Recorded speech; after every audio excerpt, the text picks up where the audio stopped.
Hello, hi everyone. Hello, how are you? I'm fine. I'm Nicole, currently a student, a BBIT student from KCA University, and I'm looking forward for an interactive session and learning something from the session. Thank you so much. Okay, welcome so much, Nicole. I'm an alumni of KCA. Oh, wow, that's nice. Okay, welcome so much. Okay, we go to lady number three. Hi everyone, I'm Catherine from Kenya, junior mobile developer looking forward to an informative session. Okay, welcome so much, Catherine.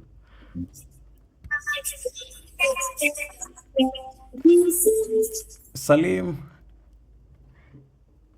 are you saying hi to us?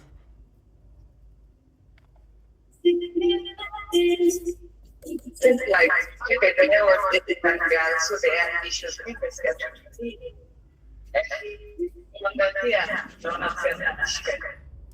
Sorry, I guess Salim is not with us. So, lady number three, is it three or four? Number three. It's four. It's four, okay. Lady number four. Women in tech. I need to see you. Come on.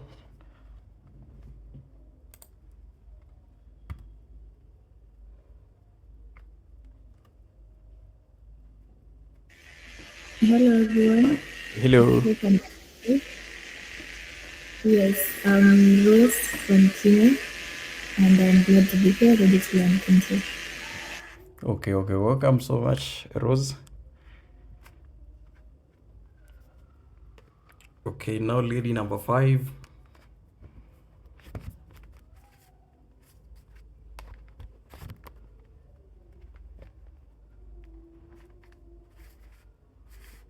The last one to say hi to us.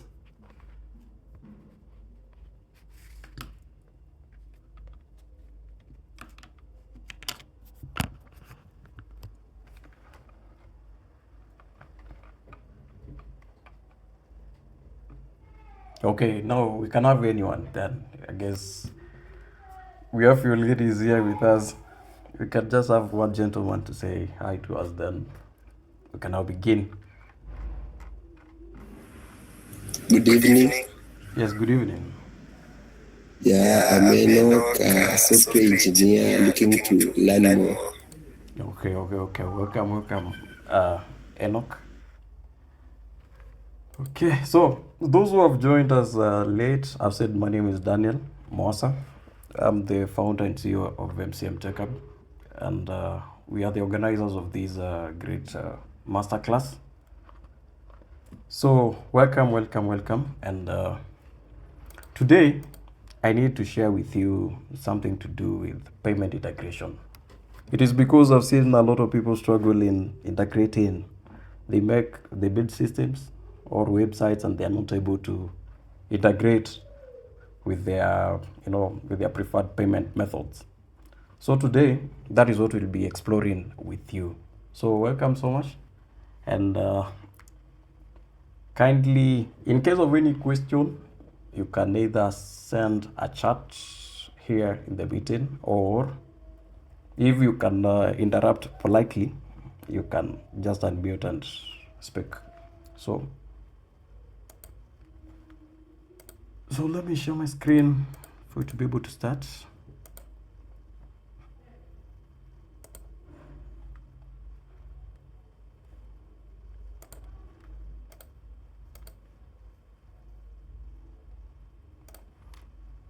Okay, so I hope my screen is very visible. Sorry, guys. So this is what we're going to cover today. We are going to do payment integration, and these are just some lecture notes I'll share with you. So we'll begin here. What are the digital payments? I know you guys have gone to a supermarket and you have been prompted to pay, or I know you guys do watch Netflix. You have been able to pay to Netflix, Also, social media managers around. I know you guys know how you can deposit in social media platforms for you to be able to run ads, either via M-Pesa or via a Visa card. Okay, so that is what we call a digital payment. And at a digital payment, we learn about payment gateways. A payment gateway, in a layman's language, is just like a bridge. Okay, a bridge between your own application and a financial network. Your own application this way. So let me write something here. So, all right, I'll show something here. Let's say, for example, you have made your own website. Okay, so this is your website. Okay, and you have a bank account, and this is now the bank. So you need, when people buy or purchase whatever you're selling in this website, you need that amount to be deposited in your bank. Okay, so you will have to use something you call a payment gateway. Okay, you will have to use a payment gateway. Sorry, let me respond to somebody who is sending a chat here.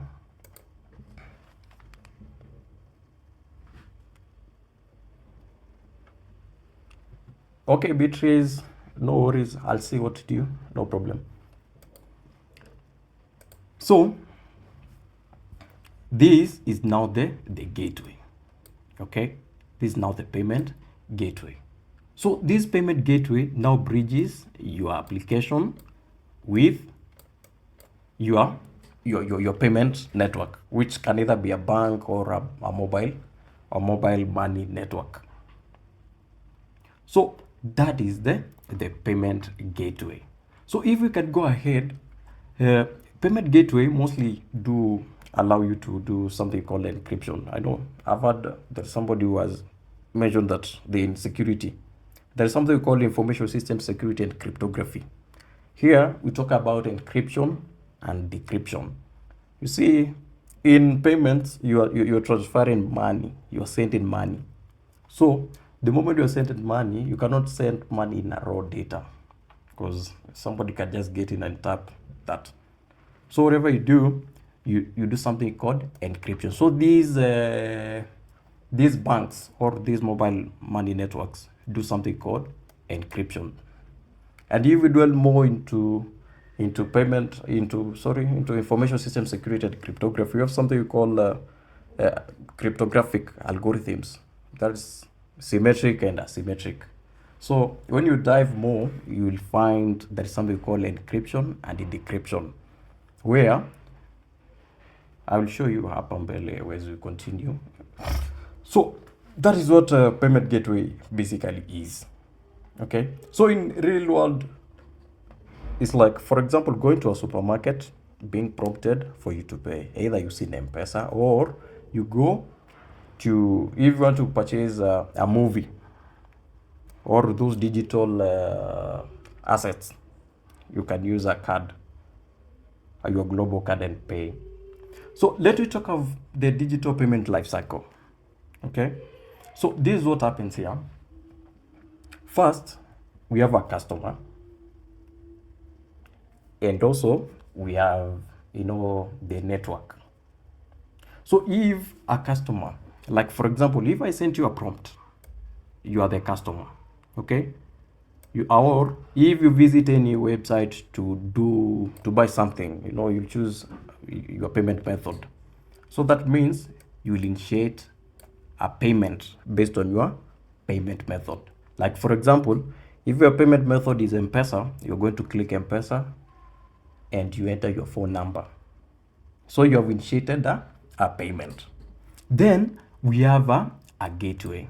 Okay, now this gateway processes the request which you have sent here.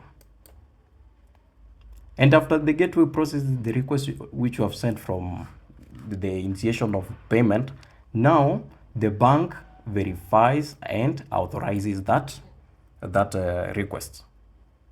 Okay, then after authorization, or after verification and authorization, we have something we call a callback. Okay, and then now the system updates. So what is a callback and what happens here in verification? So remember, I've told you that the moment you are doing payments, we have something we call encryption. Okay, all your data is encrypted, and when it is encrypted here in gateway. The moment it lands in the bank for verification and authorization, it is being decrypted. Okay, in a language that now your bank or your mobile manual or your mobile money network is able to understand. Then after it's being verified and authorized, now we have something called a callback. A callback is just like a result. A result. Okay, so these results can either be you have transacted successfully, or you have failed to transact because you don't have insufficient amount, or because the settlement of that money doesn't exist. Then now the system updates the database. Okay, simple way you have to understand this: your website, customer enters their phone number or their payment method they choose. Now the gateway processes that request. The bank or the mobile money network now verifies and authorizes that. Then now the callback. After the callback is when you're able to update the database. Okay, you can have a transaction which has just bounced, so that means that transaction has not gone through successfully. Okay, there is that transaction also which will go through successfully. It will also update in the database and mark, for example, that order as paid or as completed. We have key players in every transaction. In every transaction, there must be a customer, there must be a merchant, there must be a payment gateway, an issuing bank, and also a settlement acquiring bank, and also a card network. So who is a customer? A customer is the end user of your application. Okay, a customer is the end user of your application, and this customer or this end user is able now to initiate the payment. We have the merchant. The merchant is now your business. Like, for example, you have a KCB bank account where you need your money, or not really a KCB account. Like, for example, you are the provider, the service provider whom you are being paid. Thus, you are the merchant. We have also the payment gateway. So payment gateway is like those in Kenya know of M-Pesa. You guys have heard of Safaricom Daraja API. Okay, that's an example of a payment gateway. Flutterwave for cards, and others. We have also issuing bank. The issuing bank, now this is the customer's bank. Okay, your money being deducted from either, for example, you use Equity and you are paying something online. So you'll be deducted from Equity, and that money will be deposited in the merchant's account. Okay. Also, these can also be a mobile. Let me write here. Can also be a mobile money network. So this is like M-Pesa. This is just like M-Pesa wallet. So it will be deducted from your M-Pesa now to the merchant's account. Again, we have the acquiring account. Acquiring account, now this is the merchant's bank. You as a service provider, you have a bank, like for example, you have Equity Bank. So if a client pays you, that money is being deposited in Equity Bank. So this is the bank where your money lands. And lastly, we have a card network. An example is Visa or Mastercard. Okay, and mostly whatever this does, it rules and also does something called routing.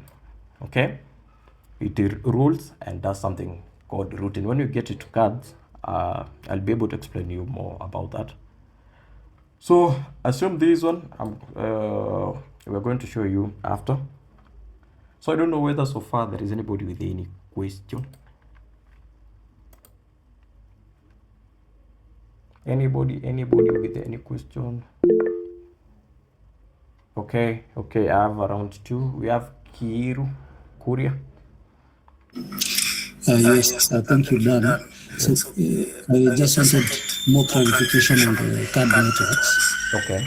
So during the flow of our card transaction, what would you say is the main job of card networks? Is it routing transactions to the card issuer, or how do you define the main work of the card networks like Visa and Mastercard?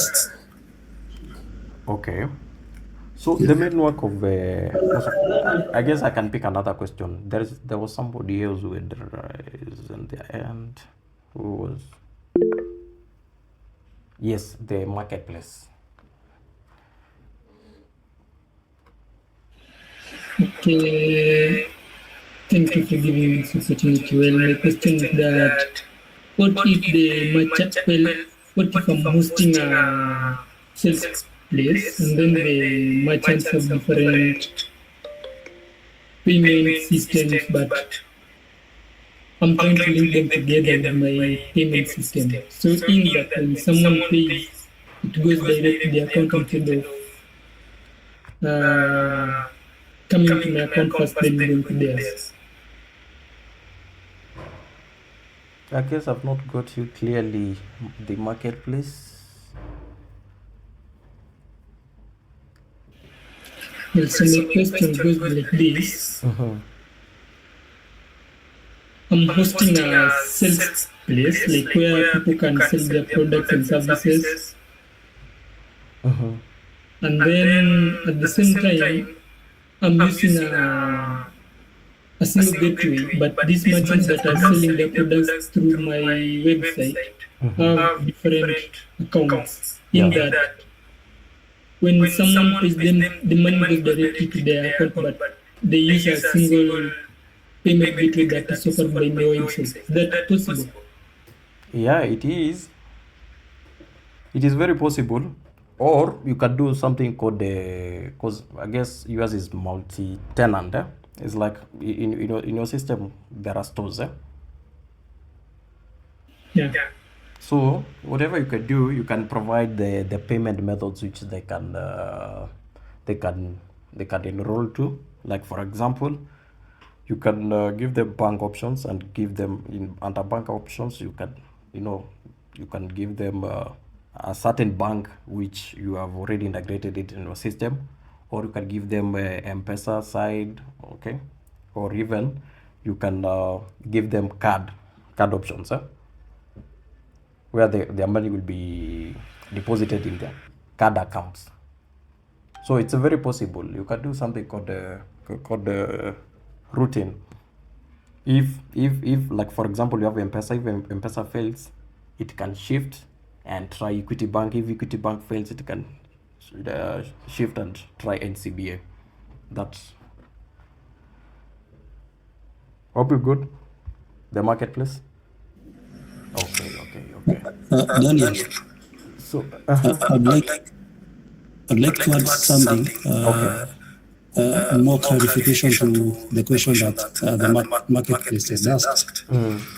So if you have a payment gateway, and assuming that you have an acquiring bank, so what these acquirers do, they can actually help you onboard your merchant, and they can create merchant accounts. Of course, and so you as the payment gateway provider will have the super merchant account, and then under you can have now sub merchant accounts, of which now they will belong to your merchant, the one that you have onboarded. Now, from there, what will happen is they'll issue you with merchant IDs. Now, these merchant IDs are the ones that will come and configure on your gateway. Now, you spoke about now multi-tenant. Now, that's where now it comes in, whereby once you create the account for this, for your tenant on your payment platform, will then map the merchant IDs that were issued by the acquiring bank. Now, in that case, whenever your merchants are transacting, all you need them to provide is a merchant ID. Of course, on the API request that they are sending to you, one of the fields that they can send as well is the tenant ID, or just a unique identifier that will help you know that maybe merchant 1 is the one transacting, or merchant 2 is the one transacting, and therefore, before now you send this request to the card service providers, you just include the appropriate merchant IDs, so that once the transaction is completed, the money will be set up to directly to the account. Okay. Yes. So I guess I've got it, and whatever I'd answered the marketplace. Yes. I'd answered him because I understood his question. Like he was trying to ask if you can have more, because you see in your scenario, it will only work for a single bank. Like for example, a bank has an entity with its own merchants. That means you must have an account in that bank for you to get that money. You understand? Oh, yeah, in that case, yes. You must, because you can only have one acquiring bank at a single point, at a single point in time. So that, but now, you as the merchant will just ride on what your payment gateway provider is offering. Yes. So you don't have to go to maybe Absa Bank or KCB to create an account. Okay. All your payment gateway provider needs to do is just corroborate with the issue with the acquiring bank, and then you'll just create a sub-merchant account for you. And then the settlement, of course, will be done based on your agreement. So you can still have a different account, a different bank account, and then maybe depending on the settlement cycle that you agree, the acquiring bank will be able to settle the merchant maybe twice a day or once a day, depending on the agreement. Okay. I get it very clearly. Yeah, but that only works for card. Now, of course, like we said, there are other payment options like mobile money, that's M-Pesa, and other payment options that are out there. But for card, I think that's basically the process. Yeah, sure. It's true. So you had also asked something to do with the card networks, if I'm not wrong. Sure? Yes, sir. So card networks, I'd introduced to you. I told you that the responsibilities, the very key responsibilities or the roles of card networks is just setting the rules, and also something called routing. So when you talk of rules, here we are talking of standards, where they do establish and enforce rules with regard to security, transaction limits, and also dispute resolutions to all for all participants. Okay. Also, about a card network, it also does the transaction processing, because they serve as the central. There are things we call rails. I don't know whether Korea you've ever heard of them. Sorry, come again? Rails. Yeah. No. Rails is just like a central hub. You see how a railway line looks like. We have rails here, so like it's just a central hub which maintains the scope. You cannot go beyond that, or you just have to play in that environment. Okay. You get it, huh? Yeah. So they do provide this. They serve as the rails now for processing the payments, also doing the authorization, clearing, and also settlement of these payments as well. So I guess those are among the very, very, very, very, very, very crucial daily responsibilities of card networks, if I've answered you right. Yeah, sure. I think your explanation is okay. Maybe something else is, I think they also route these transactions to the card issuers, right? So that they can complete the transaction. Yeah. Okay. Nice. Okay. Thank you. Wow, welcome, Korea. Okay, so thank you very much. So we can continue, we can go ahead and we can talk about some terminologies here, which you must know the moment you're doing payment integration. Number one, we have something called an API. Dan. Sorry?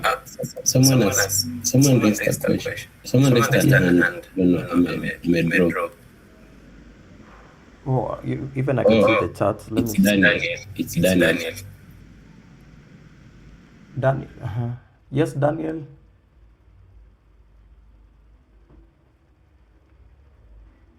Daniel, you can unmute so that you can make your question be clear.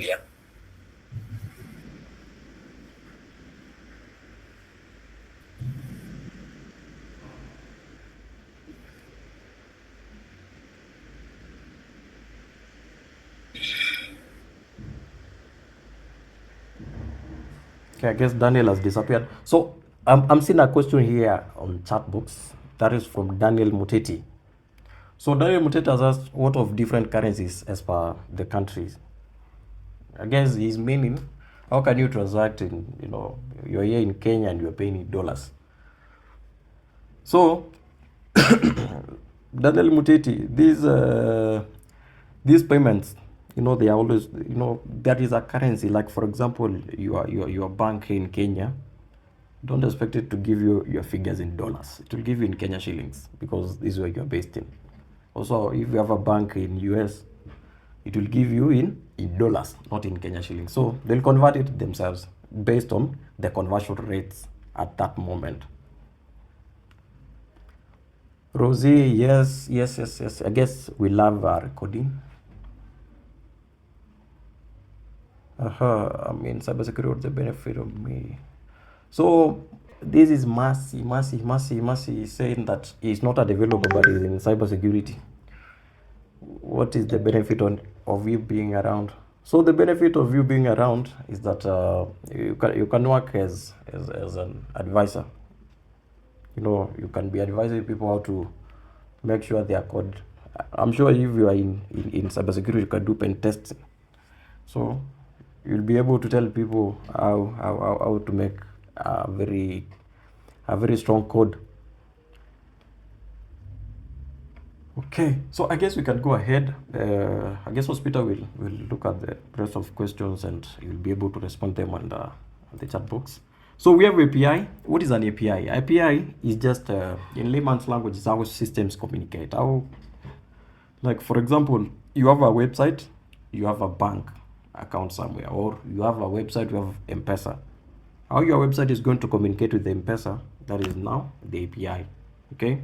And in full, API stands for Application Programming Interface. We have something called a callback URL. Sorry. A callback URL is your server URL. That is the gateway of this is called the post. We're going to show you payment results too. Okay.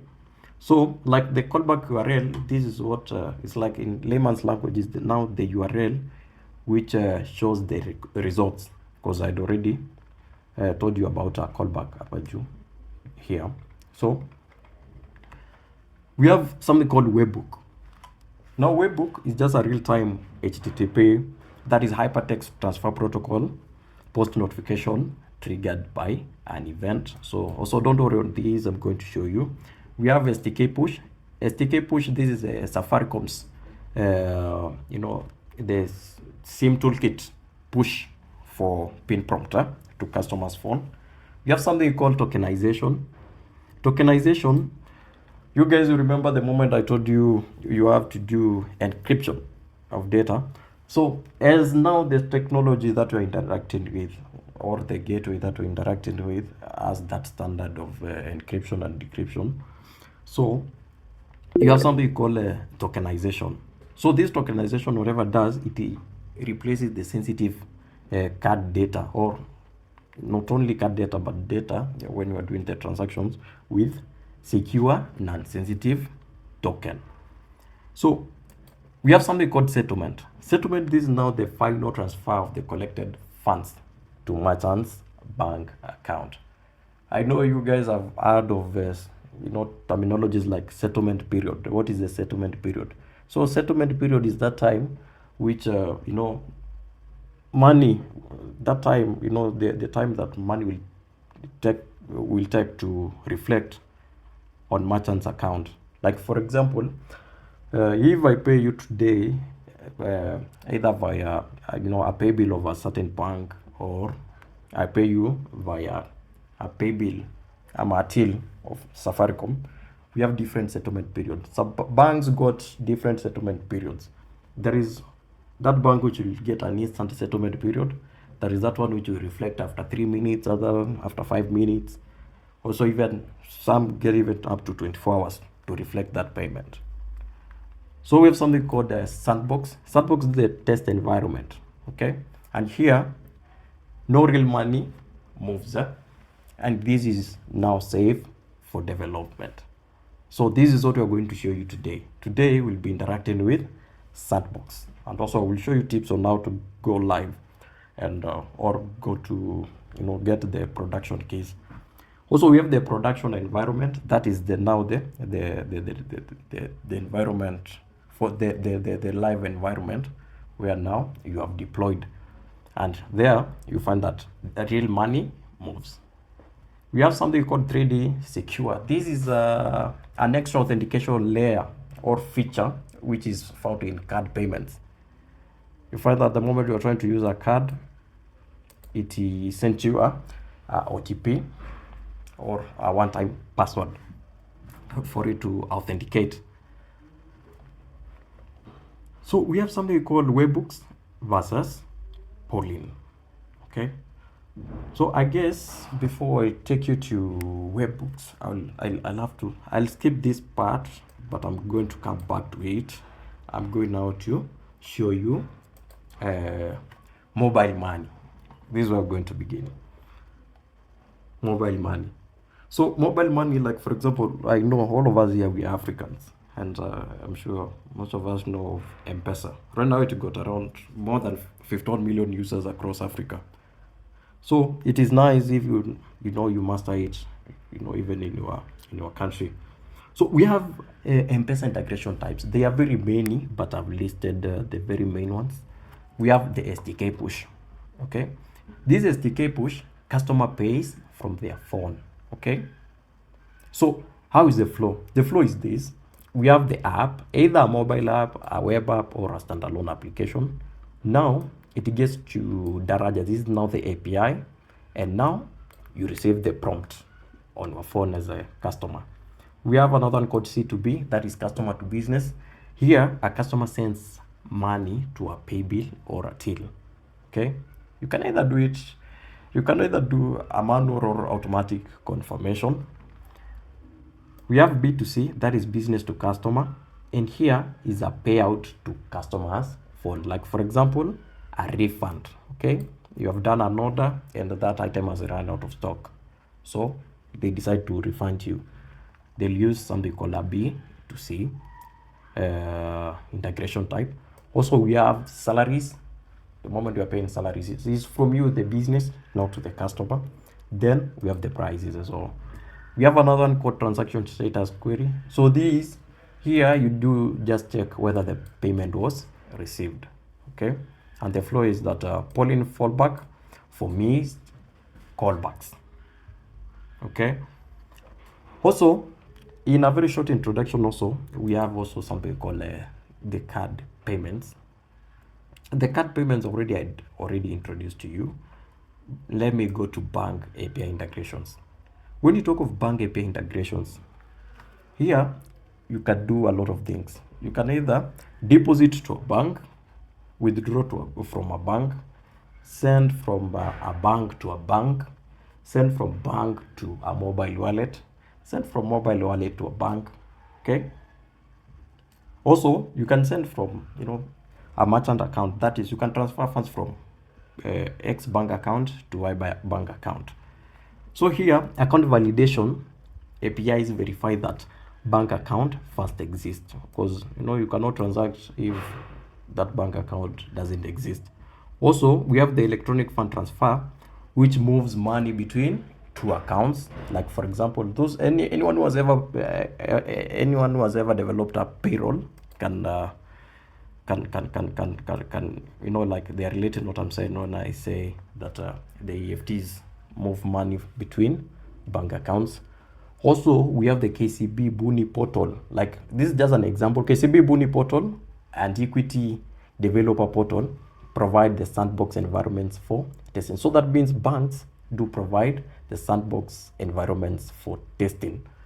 Also, we have the bank API, which are slower to integrate, but they are very essential, more so in enterprise clients. Okay. So let me go ahead and show you now the mobile money in depth. How does this work? Then we go to the very technical part. How does SDK push work? Because this is what you just need to understand for you to be able to integrate any payment. Because mostly they use the same process, like the same structure or the same sequence. So it is good if you understand this. You as a customer, you have visited XYZ website. You need to purchase something from that website. You have gone, you have added that item to your favorable item to cart, and now you're in checkout. You choose payment method and you choose pay with M-Pesa. So when you choose pay with M-Pesa, you have choose the pay M-Pesa with M-Pesa in your website. Okay? Then whatever it does now from your website, whatever your website does now, does something called tokenization now begins happening here. The auth token is being generated. Okay, so either the M-Pesa or the bank or whatever you're using, they do provide the token generation URL. Okay, so you now generate that token, and that token is generated via the Daraja API. Then Daraja API returns now the access token for authentication. Okay, if it authenticates, then you remember the encryption and decryption. Okay, now this is what happens. I don't know, is it symmetric or asymmetric? Those people who are more into information system security, I don't know, is it symmetric or asymmetric cryptographic algorithm which got two keys? And these two keys, we have the first key which is used in encryption and the other key is used in decrypting. So that is technology which this use. Okay, so after now the API has returned the access token. Okay, now you are able to do the SDK push. Okay, you can do the request on SDK push, and that request you're sending it to the API. Okay, now the API forwards that request, that SDK push request to now the M-Pesa server. So M-Pesa server is able now to send you a prompt for you to enter your PIN. If the customer now enters the PIN, now that M-Pesa server now again validates or confirms that payment. And now from there, we have something called callback. That M-Pesa server now gives you the result, which is now the callback. Okay, and now from the callback, you are able to now show your transaction, like confirm your transaction and also show receipt. That is how simple it works. If you understand this sequence, now you'll be good to integrate anything. Because now, if we are going ahead here, I'm going to show you something called payload. Okay, you as a developer, you have to understand that, because a customer knows what a payload is. You as a developer, here in your website, you will have something called a payload. You must know how, you must know different structures of different payloads in different either banks or platforms, in different platforms. That's either banks or mobile money. Also, you'll be able to know of tokenization, the token generation. Also, you must know of something you call the callback. This one here, you must know the callback. Okay, like for example here, I have a very simple. Let me clear here for you to be able to see.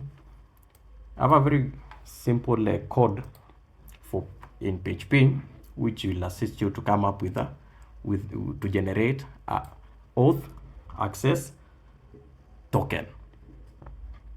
Okay, so I guess I can stop there and I give Sospita a chance. It take us through, it take us through the Safaricom Daraja API. It'll show you how you can configure to get the credentials, and also we'll try to run them here with you.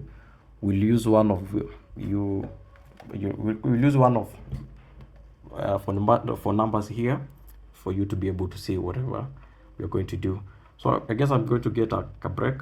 So Sospita, and before I go, I don't know whether there is any question I have to respond to. Yes, then we can allow Vincent to ask us questions so that we can answer him before we proceed. Okay. Yeah. I'm in a noisy background, but I have posted my question in the chat box. Could you kindly answer me from there? Okay, I'm seeing it. Are the KCB Buni and Equity developer portals the only bank portals? If so, what can you use to integrate? No. NCBA Bank got an API. Equity Bank got an API. KCB got an API. Cooperative Bank got an API. I guess those are the banks I've worked with so far. So yeah, I've worked with around 4. So those got an API. Okay. Before somebody else asks a question, is there any central API that we can use, or a developer's portal that you can use to access different banks, rather than having to go to different banks portals so that you can integrate them in one application? Like, I guess you're asking if there is a single API for doing, which will suit all the banks. I guess that's your question. Yes. I definitely know. Different banks got different standards. So that one can only happen if, is you as a developer, you can make it. You can develop something like that, because if you understand the standard or the structure of KCB Bank, or Equity Bank, or any other bank, you can make an application where, like people, like it can work as a central hub where people can transact to different bank accounts.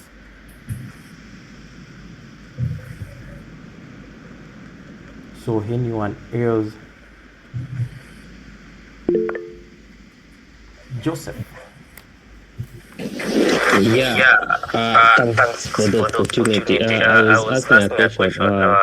In a scenario such as in a supermarket, you gave us 2 examples. There's the K push and the till, yeah?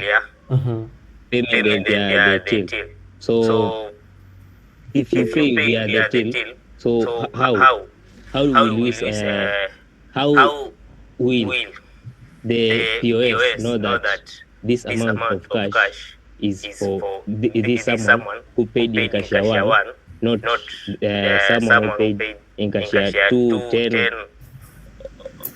like that, from the different amount or the same amount that they paid. Okay, I've got it. There's something I've told you here. The transaction status query, this one. Okay, so this is for Safaricom. In banks, we have something called instant payment notifications. So they will only show you if the system will just detect, but it will need a human intervention to complete that checkout. That's the reason they do confirm your name first. And also to add on, you see, when it comes to mobile money, like for example, when you're using M-Pesa, so for you to do payment integration for M-Pesa, first, whatever you need a till number, and this till number should be linked to a bank account. Okay, so this till number can be either for Safaricom or for bank. Okay, so if it's for Safaricom, it means that this till number should be linked to a bank. Number two, you need a pay bill. It's either you have a till or you have a pay bill. Okay, and definitely when you have a pay bill, this pay bill is always linked to a bank or to any other wallet where you need your money to go. They link it for you. Okay, so if you have a till number and it is not linked to a bank, you have a Safaricom till number and it's not linked to a bank, that means not be able to be granted the developer credentials as well as the pay bill. But pay bill, you must have a bank the moment you are registering in Safaricom. So in banks now is the other way around. Now banks, whatever they do, they offer, you know, the merchant tills or pay bills. Okay, because if you have interacted with some banks in Kenya, for you to deposit to your account, you just need to use a pay bill. Okay, and if it's for business, you'll have a till. So that's how it works. I don't know any person has. We have Alvin. Okay, welcome. Yes, please. My just a simple one. For the purpose of this class and for those are coming late and we have a repeating network, we're going to have a recorded section for proper understanding because I'm really having a network sometimes. So I don't know, just one minute. If we're going to have a recorded section that will have to, you know, sample view. Thank you. Alvin, you said you are building what? Like a recorded section of this very class. Is there going to be a recorded section that will be uploaded on the platform for content? I'll make sure I share it with you. Sorry? I'll make sure I share it with you. We will have one. I didn't get it clear, please.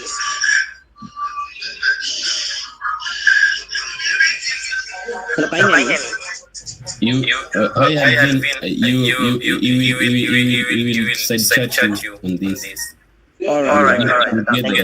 You can just DM me, Alvin. You can just DM me. So we have another one. There is somebody else. We have Osile.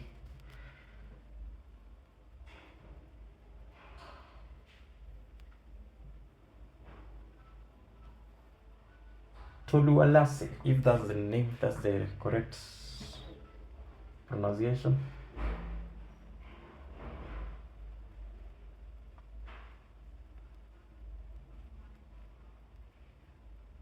Tolualase. Okay, we have the Areli.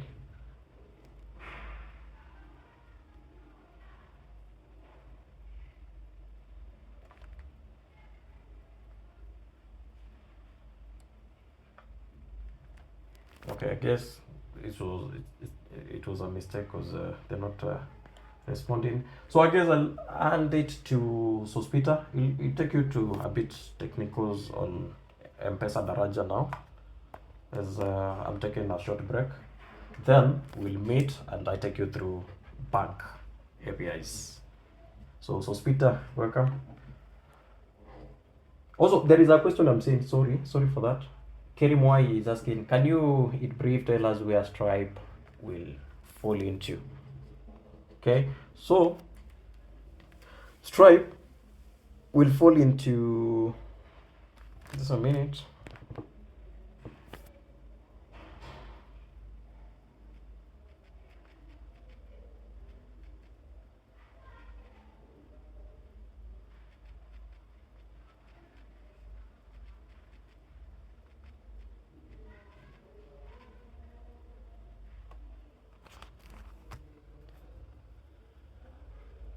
Yes, my microphone is going off, but I guess are you getting me, guys?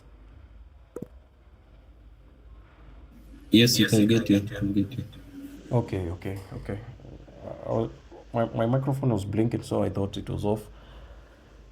So Stripe will just lie under a payment gateway. Stripe is just a payment gateway. Like for example, Kerry, that's my.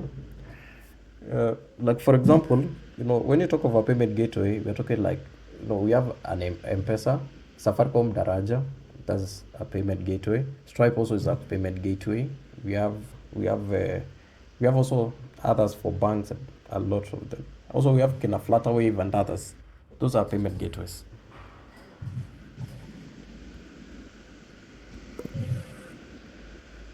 So Peter.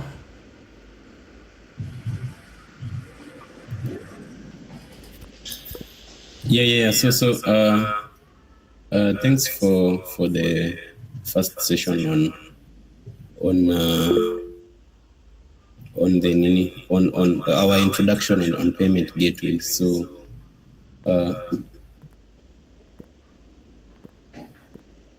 yeah, please unmute Sile.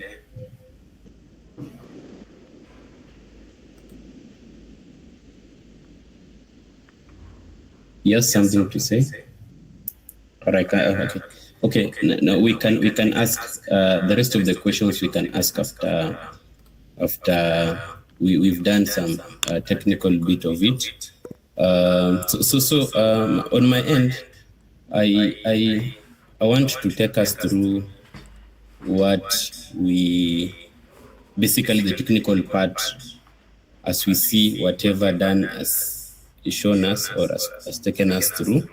So I want to take us through a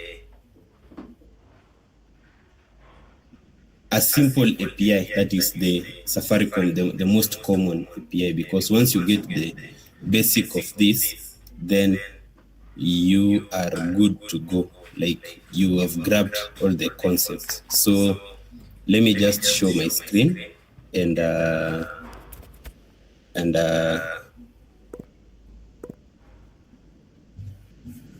me just share my screen here.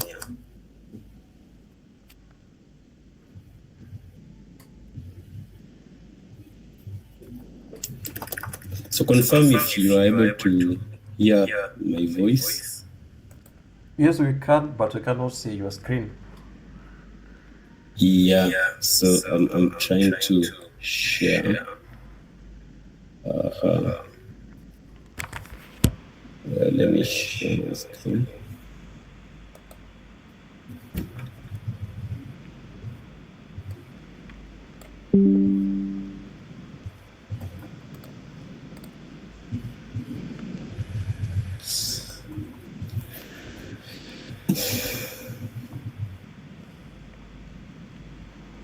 Now confirm that you're able to see my screen.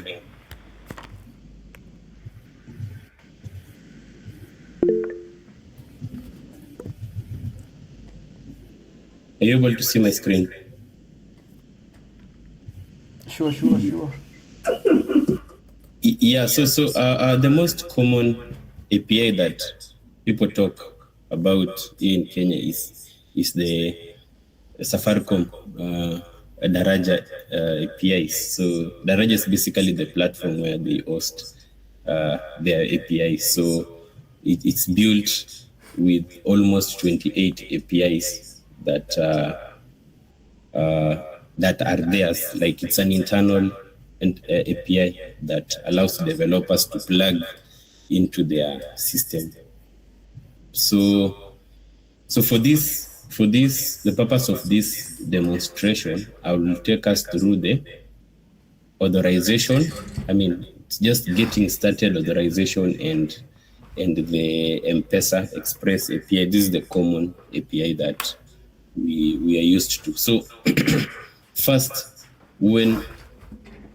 before you consume these APIs, you must have an account, which Dan has already told us that you should create a account on Sandbox so that you are able to access all the functionalities of the API.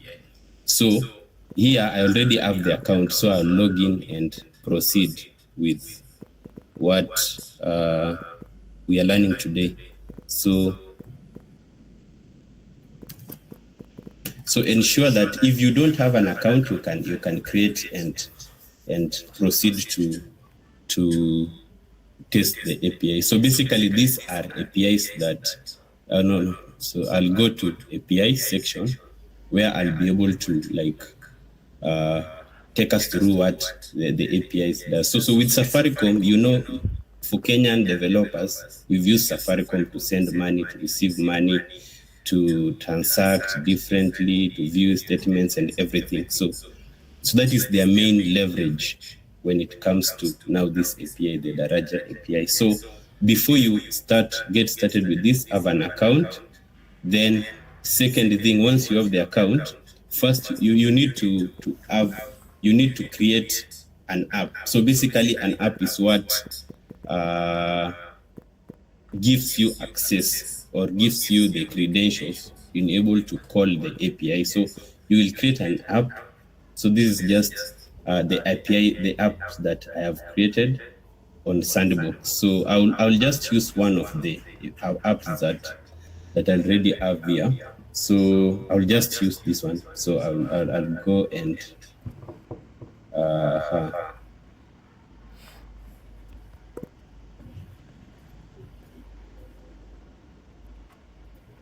I'll just use this API. So this app. So when you're creating an app, remember, when you're creating an app, you need to select the APIs that you want to that app to have. For example, if you want an app to have the Lipa and M-Pesa Sandbox or the common M-Pesa Express API, you select the M-Pesa. If you want, if your business would want to do a C2B or a customer to business transaction that is receiving payments offline through your pay bill or your till, you will select this M-Pesa Sandbox, which has B2B, that is business to business, business to customers, and customer to business. So you will select this and these other APIs. So there are several APIs here. So this is something that you need to know. So you select the items or the products that you want your app to provision to you.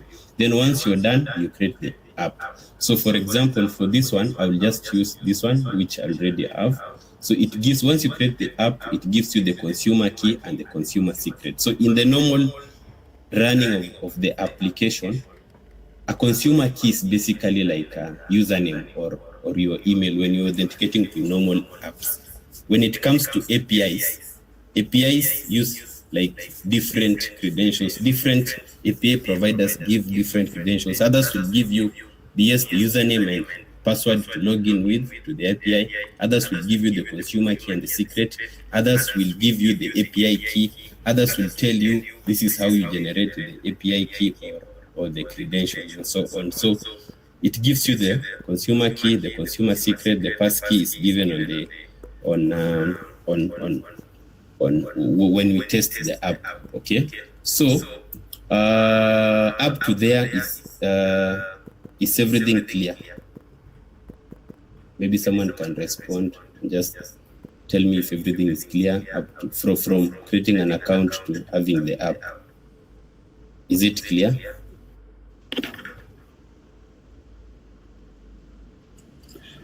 So, Peter, maybe just to add on what you've said, especially now for M-Pesa checkout, there's one more thing that you usually require, and that's the passkey. And especially on production, when you are going to production, Safaricom will share that on your email. So the consumer key and the consumer secret will help you at least generate the access token. Yeah. And the access token is now the one that you'll use to send the M-Pesa check express request. Now on the payload, I think maybe you'll cover that later. On the payload, there's a place where the passkey is passed. But I think we can proceed so that now guys can understand the purpose of the passkey. Sure. So let me just go straight to the app. To the API. So I want us to start with whatever Dana had told us, that before you call any API, you need to have an authorization. So an authorization is like, who are you? So an authorization is basically telling us, so this API basically helps us to do what? It helps us to generate the access token, which is now needed to call other APIs, okay? So basically it generates the access token that is required for authenticating the API call.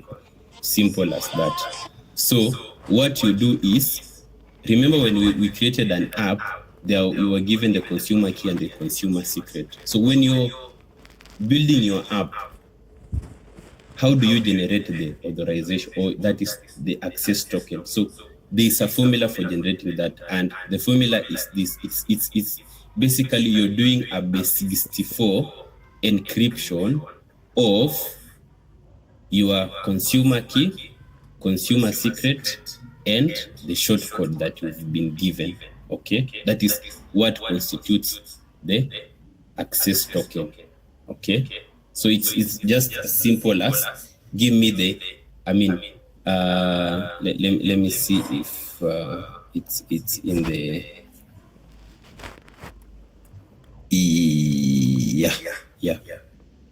done something here.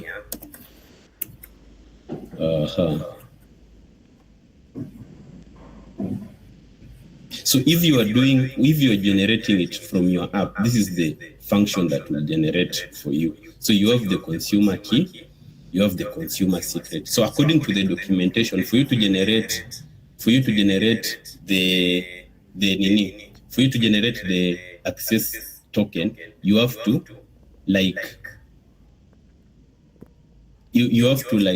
do a base 64 encoding of the consumer key and the consumer secret. Okay, so that is what will give you the credentials or the access token that is needed. So it is as simple as that, and this is a function done with PHP. So with Python, the concept is the same.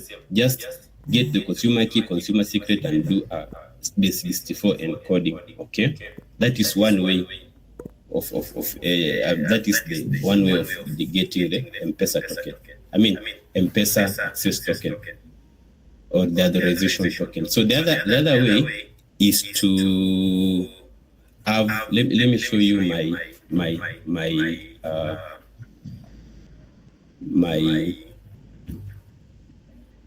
Postman, which so I have M-Pesa Daraja here. So with M-Pesa Daraja, I've done several APIs here, but so this is what the authorization. I told you the authorization API basically allows you to generate the access token. So we already have the consumer secret and the consumer. The consumer key, which is like your username, and the consumer secret as the password. So what you do is using Postman or any other API testing tool. Sorry. So using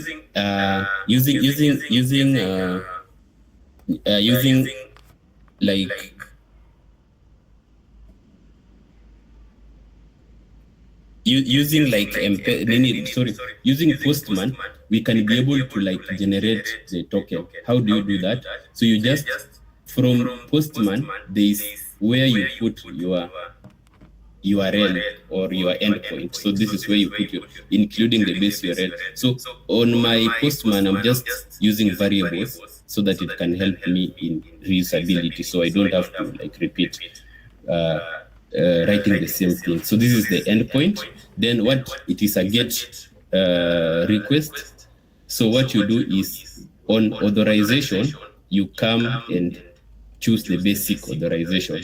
So with basic authorization, it gives you the username and the password. So for username, you replace the consumer key. With the password, you do what?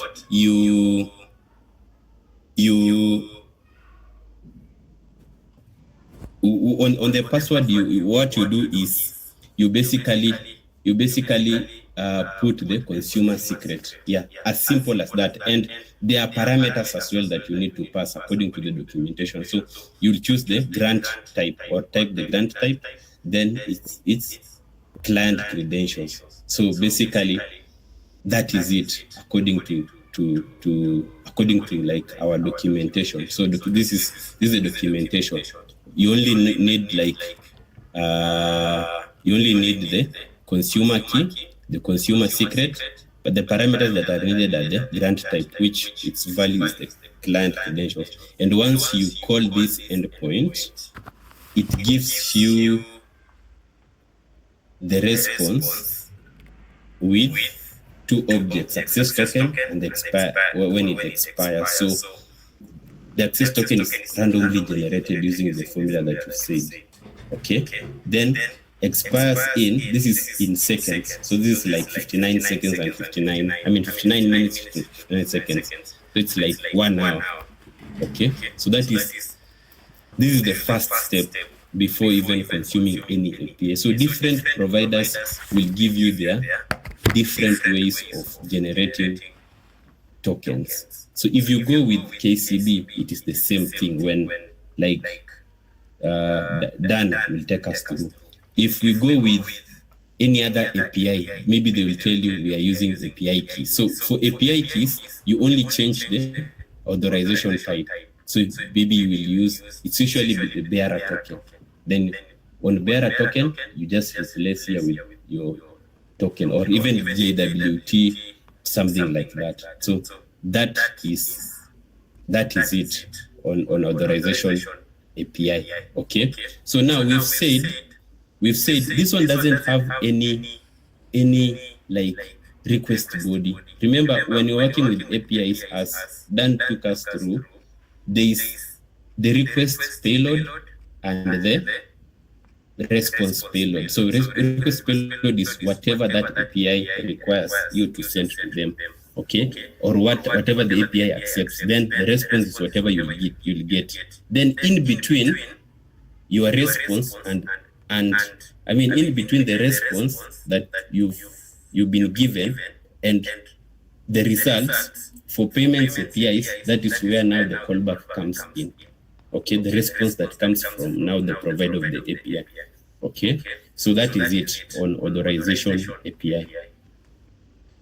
Then, Dan, is there anything I can proceed with? Are there any questions, or we can proceed with STK, the M-Pesa Express,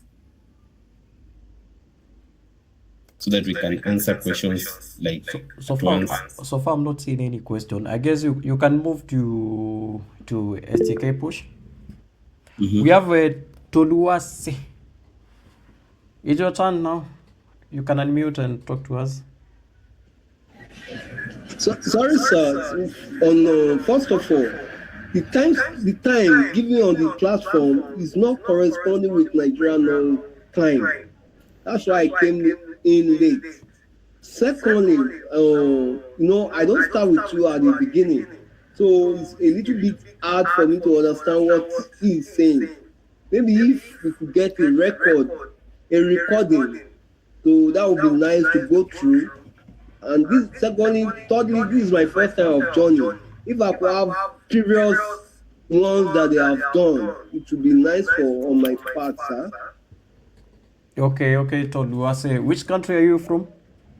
I'm Nigeria. Oh, you are from Nigeria. I will share with you the recording. No, is that okay? Thank you, sir. Okay. That's the same question I was asking earlier. Yeah. Also, I remember Alvin. I'll share also with you. No problem. All right. Okay. Yeah. So, okay, you can proceed then. Yeah. You can proceed now to STK push. You can show them how to do STK push so that we can just move ahead. Yeah. So remember, we said that this is the API that allows you to authenticate with other APIs that Safaricom offers. Okay, so you only need the consumer key and the consumer secret and the parameter only. There's no request body. There's no. You only use that to get the access token and expiry time. Yeah. So once you get this, you will use this to go to SDK or the normal API. We always call. We usually say SDK push. Yeah. Now according to M-Pesa, it's M-Pesa Express API. Okay. So basically, this API allows you to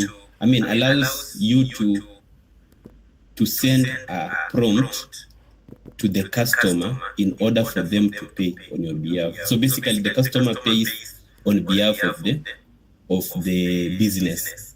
So it's an automated prompt that is sent to the customer so that the customer can pay. Okay.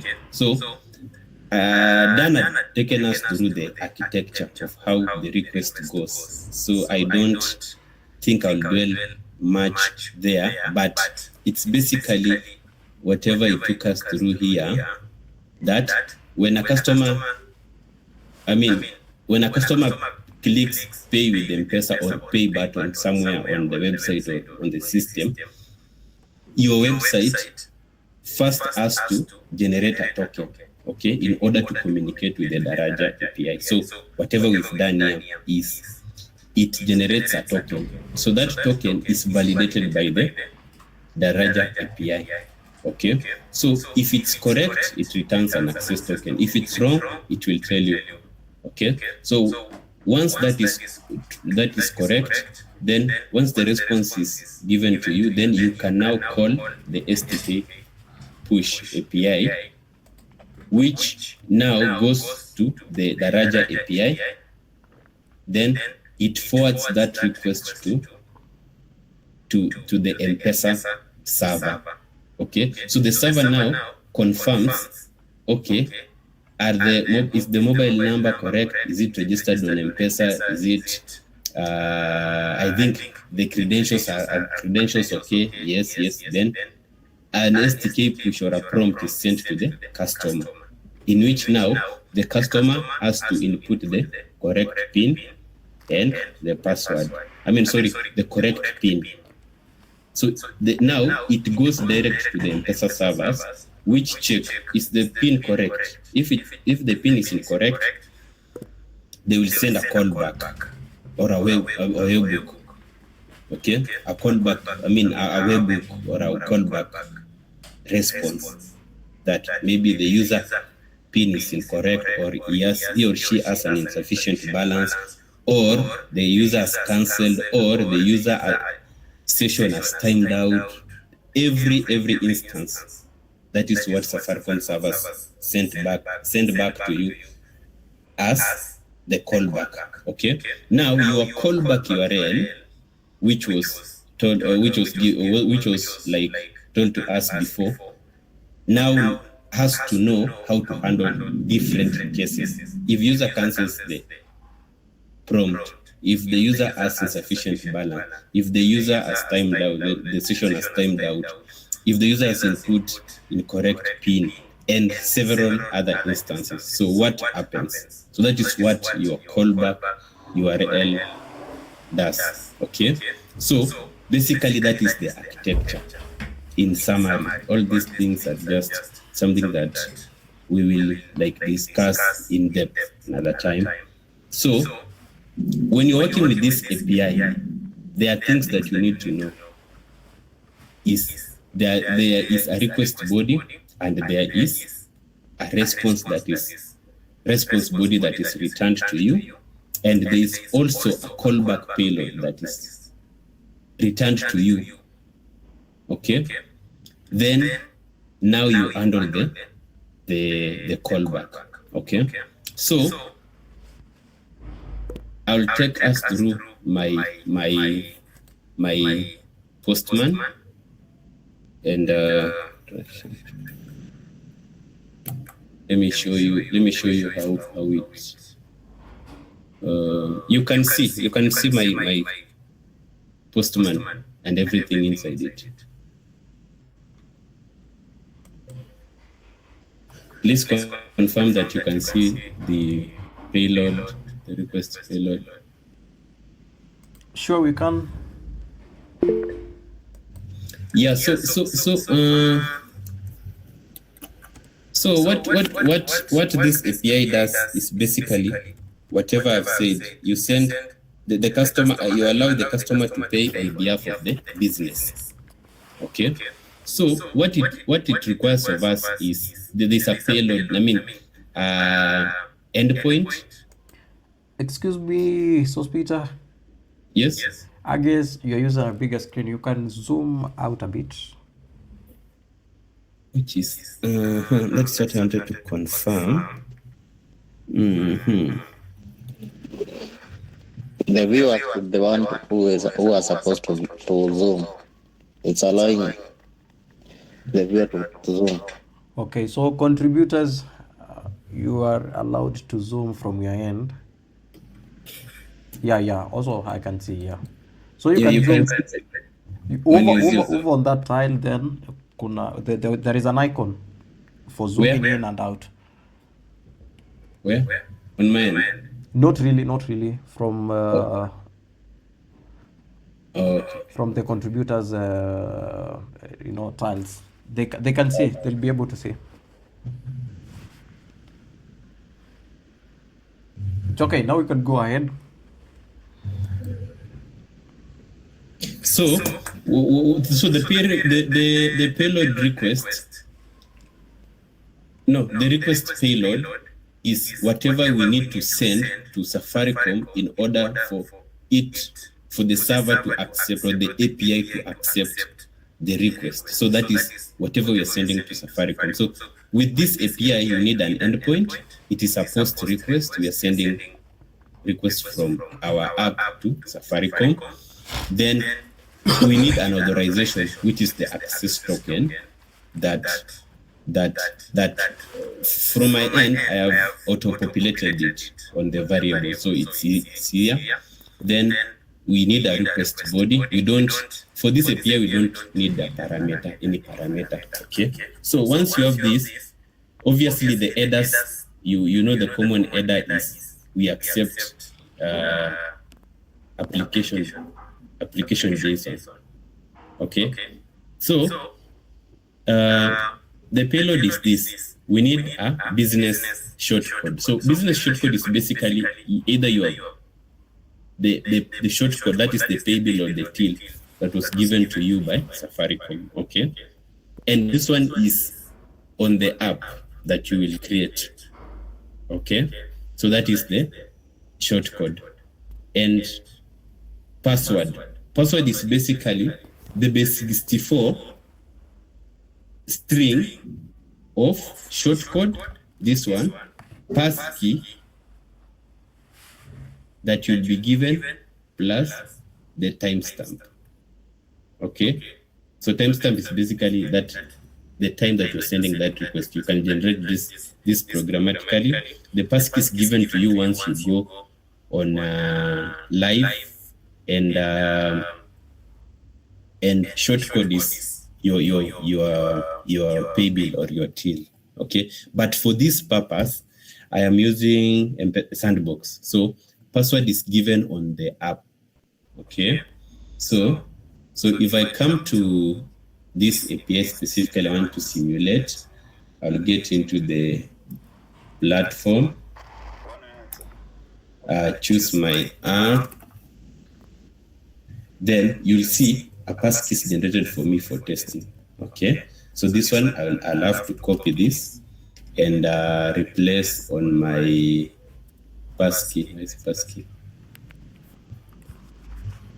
No. This is no passkey. No. I'll use the password because password is the combination they generated. Okay, so I'll just copy this. I don't know why it's not copying.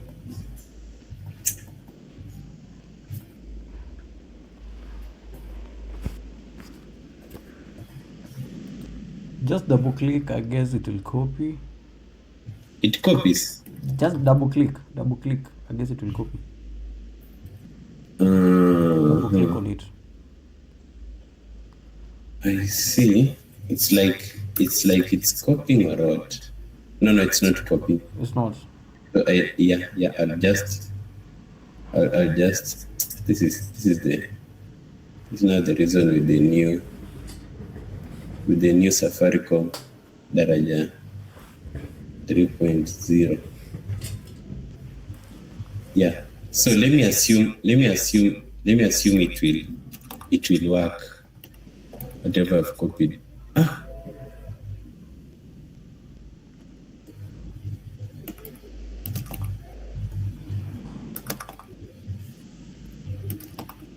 No, this is not dynamic. So basically, MT5. I don't know if it does change. It does change. So basically, this is what I'll copy later. But let me explain first. So you need a short code that is your till or a pay bill. Then this is the password. Password is basically the base 64 encoded string of the short code, passkey, and timestamp,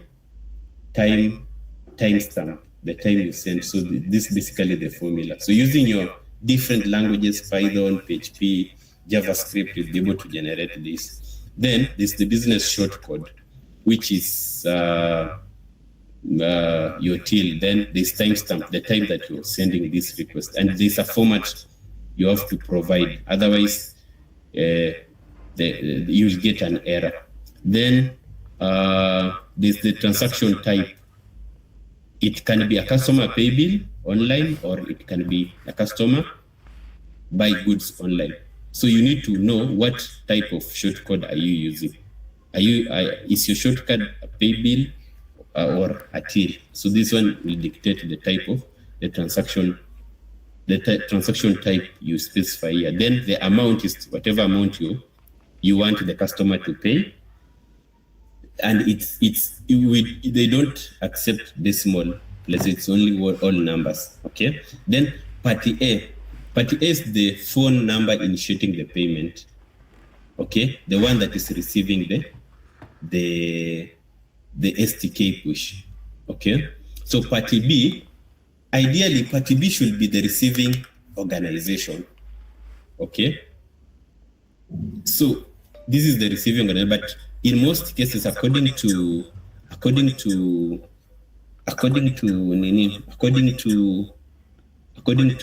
Safaricom, it is the if it's mobile number, it is the same mobile number you're using. Okay, so this one party A and party B is always similar.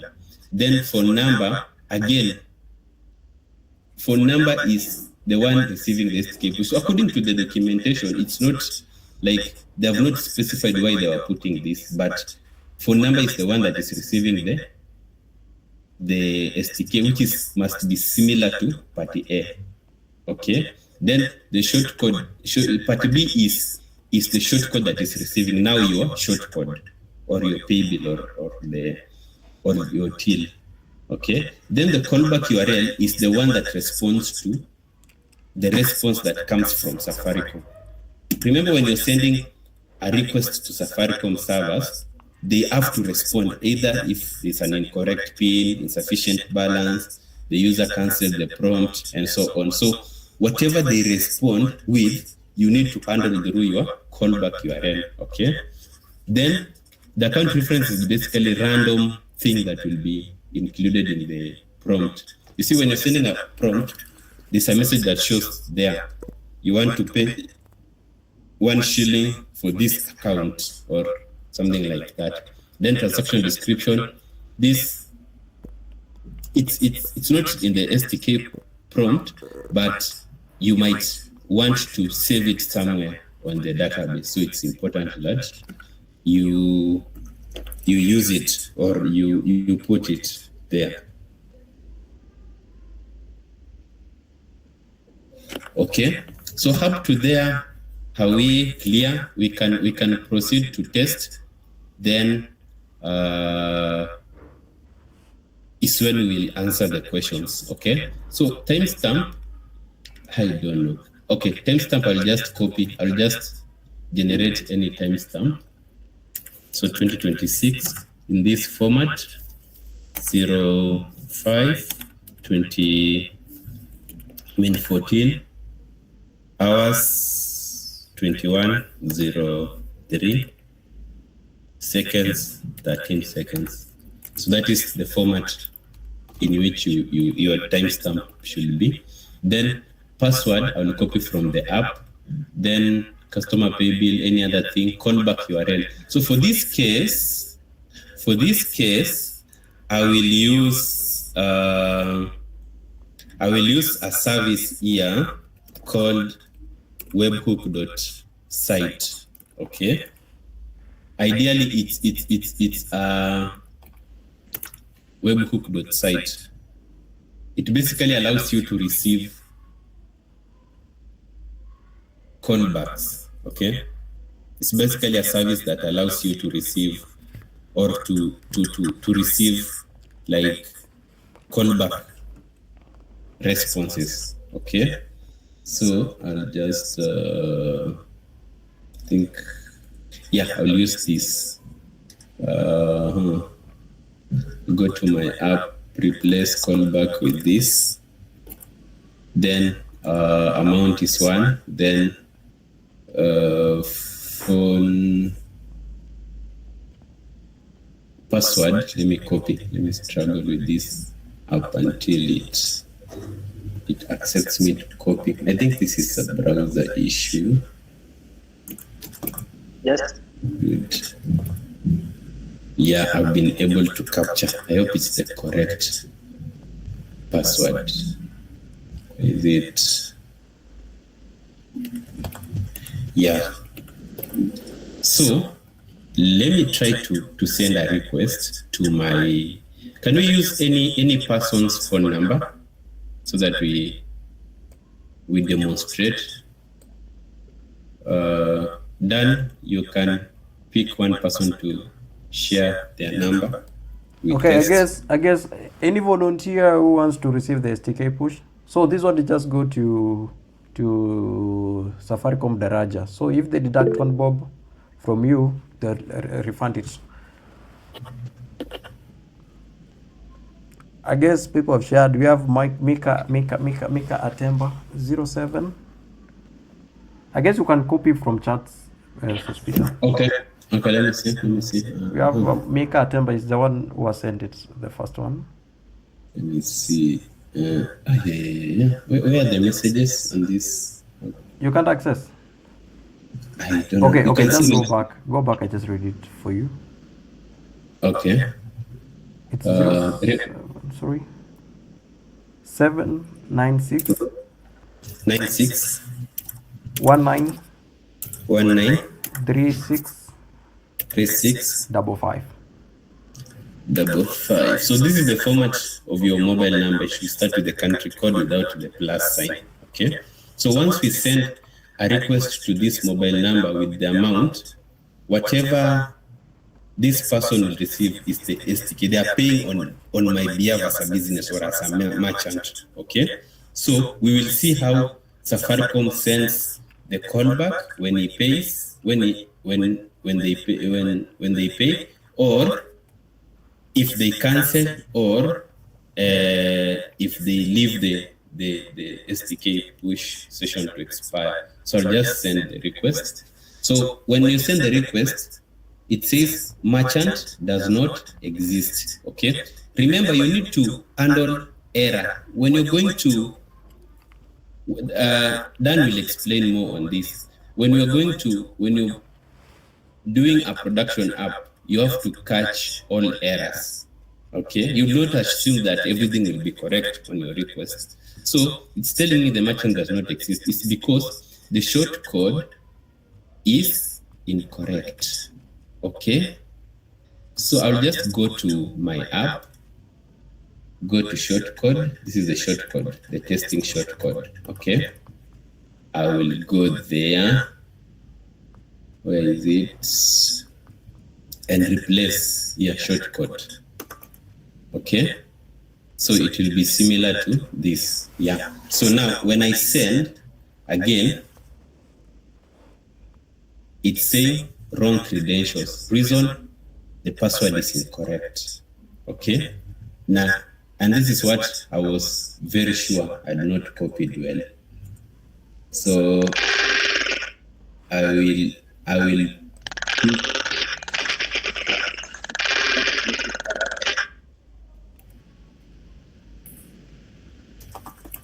will pick this. Yeah. So Peter, just a minute. Areri, do you have something you want to tell us? You can click on the name test credentials. It will give you your next We are not getting you.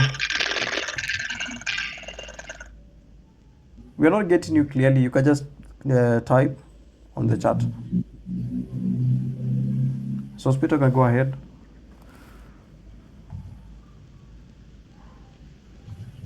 So this is what, so I've copied my password. I want to confirm if that password is correct. So I will send the request. It's saying wrong credentials. So wrong credentials is as a result of this. So Peter. Yeah. So maybe we can begin from confirming whether we captured the access token on the headers. Or let us just confirm whether that's okay, and then now we can proceed on trying to copy the password again. Okay. So this is the my authorization API. I have a script that copies the token from here You just send to the. So if I send, you can see this one starts with RM. It ends with V. So if I go to my SDK, confirm this, then on access token, pick automatically. So I have a script that autofills that. Now if I send, let me check. It's wrong credentials. I know. It must be the password. It was secret key, Nani Sospita. I guess we have not copied your secret key correctly. No. You see, it's that the secret key that generated the access token. So the access token is here with us. So that is the access token that we are using to authenticate this app. So I believe it's the password. So let me just log in from Chrome, because it might be a browser issue. I know that the card of Daraja, the Daraja card in the test, it has a test credential option which will allow you to copy. Oh, that one. Is it the same credentials that generates generated here? It's just the same. Okay, so let me pick it. But this one is passkey. This no password. So Peter, I have another suggestion. Why don't you do this? We know we are supposed to concatenate the shortcode, the passkey, and the timestamp. So you can go back to the simulator. So I want us to do this. Just copy. You can go back to the Daraja simulator. Okay, kidogo tu. The OTP is wrong. Okay. You can resend. No. This platform has that issue. Let me show you. Okay. It will work on Chrome. I know the new platform has issues, so sometimes you get my app was Daraja. Then you see here. Yeah. Where is it? Try to double click. So you see. Double click. Yeah, you see here. I can be able to copy. You get. So if I come to the password and replace, then what else should I? Nothing else. I just want to confirm if the name is correct.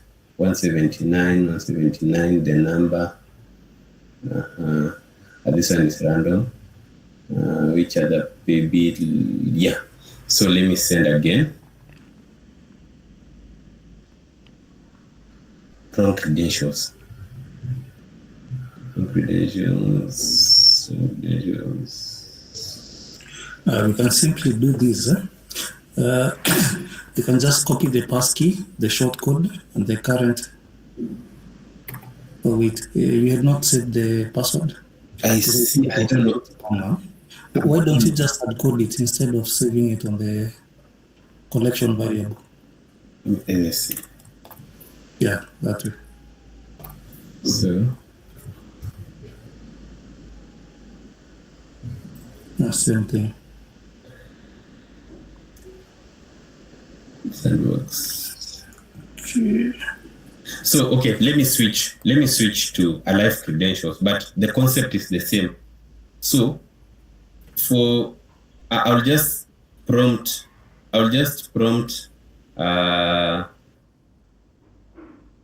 that same guy. Let me pick his number.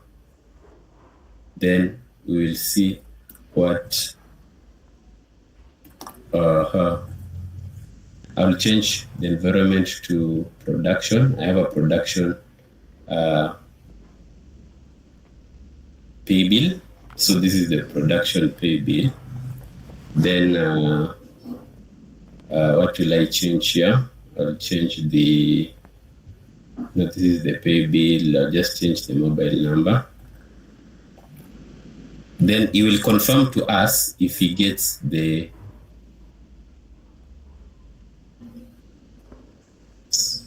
SDK. So I need to confirm this. Where is it? Yeah, so anything else? Nothing. So if I send the request, wrong credentials, is it something? It's something that, yeah. So what does wrong credentials mean? Which error code is it returning, Sospita? The error code is 500. So let's see. 500 is always either because of internal host error. This is the error. So probably it's because of downstream routing servers are temporarily offline. So this is what the documentation says. Wrong credentials mean the password parameter provided in the request is either invalid or missing. The password given after proper encoding. Either the business shortcode or timestamp used in the encoding does not match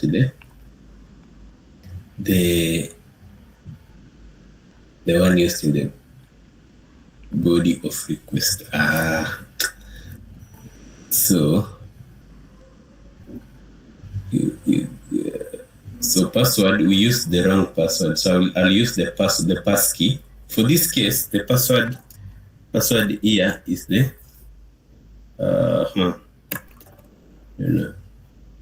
it is the, I don't know if this.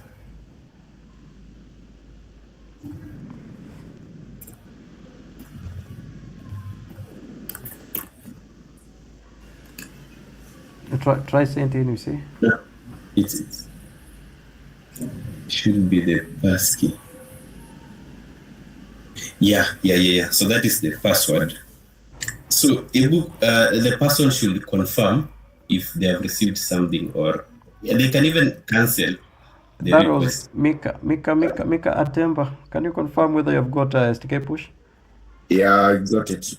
Okay, you have got it. Yeah, so whatever you will do with that SDK push, you will be able to see it from our callback URL. So try to cancel that prompt so that we see whatever we are given. You see whatever is given to us. So this is what Safaricom sends back to us. So it tells us that this person, the request was cancelled by the user. So that is what your callback URL should do. Like it should handle every case. So you should check every case based on the result code and even the result description. Okay. So when you see on most systems, they specifically tell you the reason as to why the user, the payment was not made. Was not completed. Maybe the user canceled, maybe they have insufficient balance. Yeah, something like that. So if we send again, that same person should like put incorrect PIN. Just put incorrect PIN.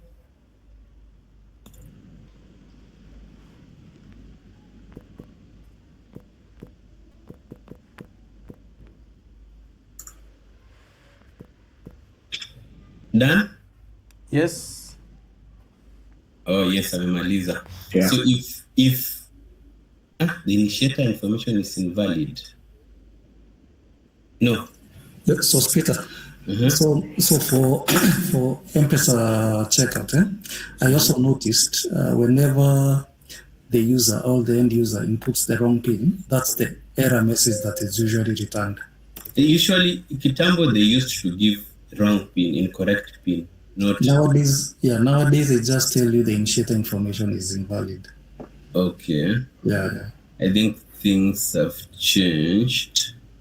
Yeah, we used to catch 201 as the incorrect PIN.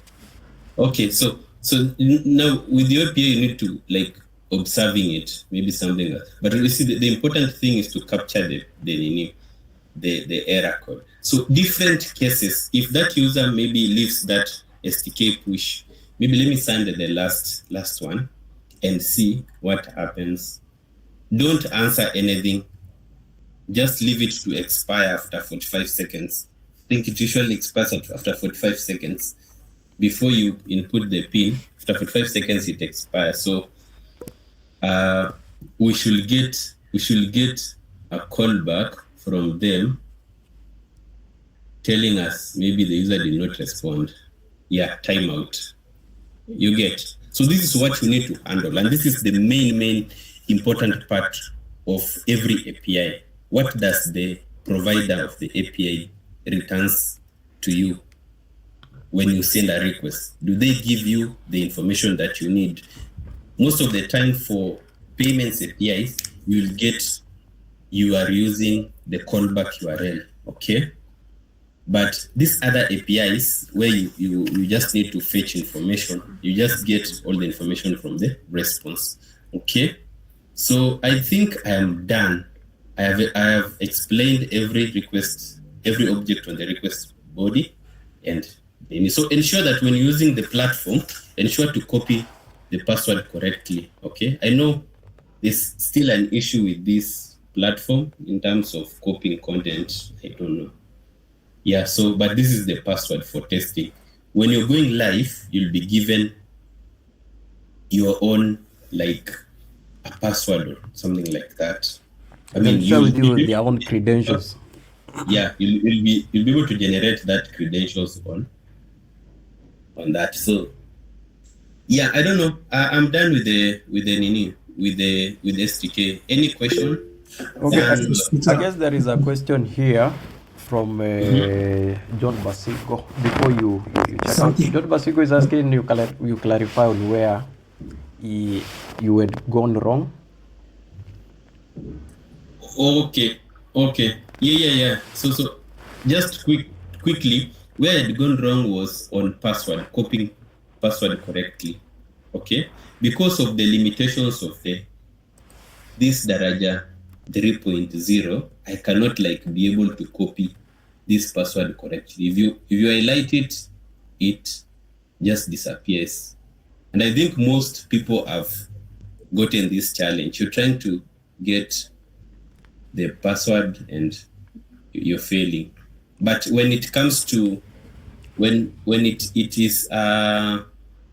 you're doing it on the application, it is easier to generate using this function, the 64 encoding. With this method, you'll be able to generate the PIN, the password, so it will be easier. So the issue was the password only, but all these other things were correct. So I had to just change my environment to a production API credential because I already have the password. Okay. Yeah. So I guess we have also Anthony and any other question? Anthony, your hand is up. Anthony Kaniaru. Okay, thank you very much, Peter. And I've really been trying to understand the whole process.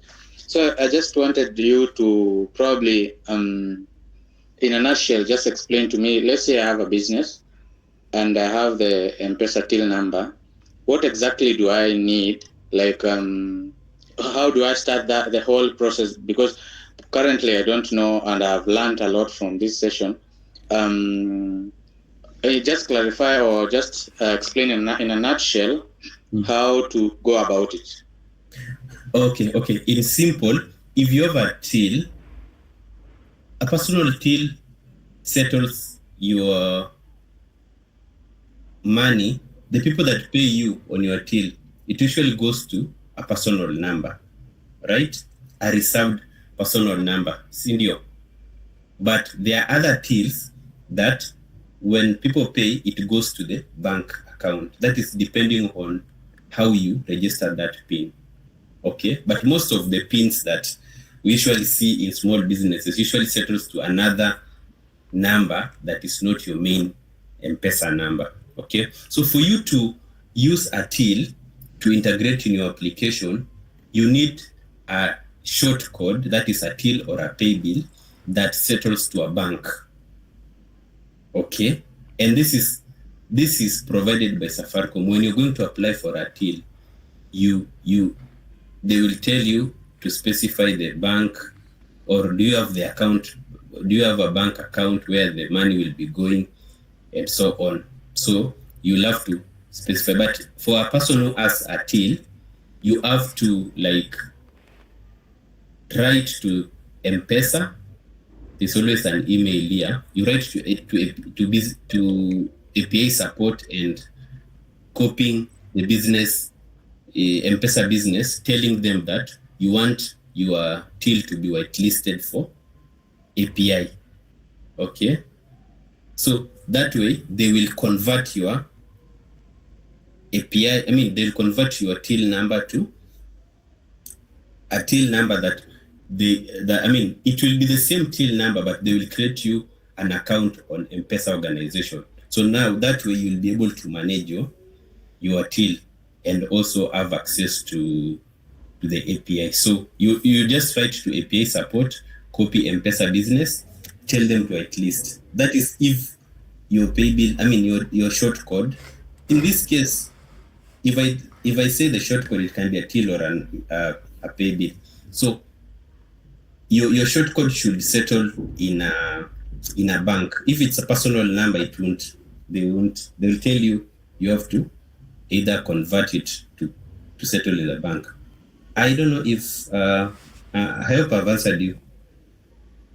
What if the till it doesn't settle on a bank, but it's registered? It's a registered business, and so the till is registered under that business. So, but where does it? The whole idea is the settlement. Where does the money go? Does it go to another second number, Sindio? Yes.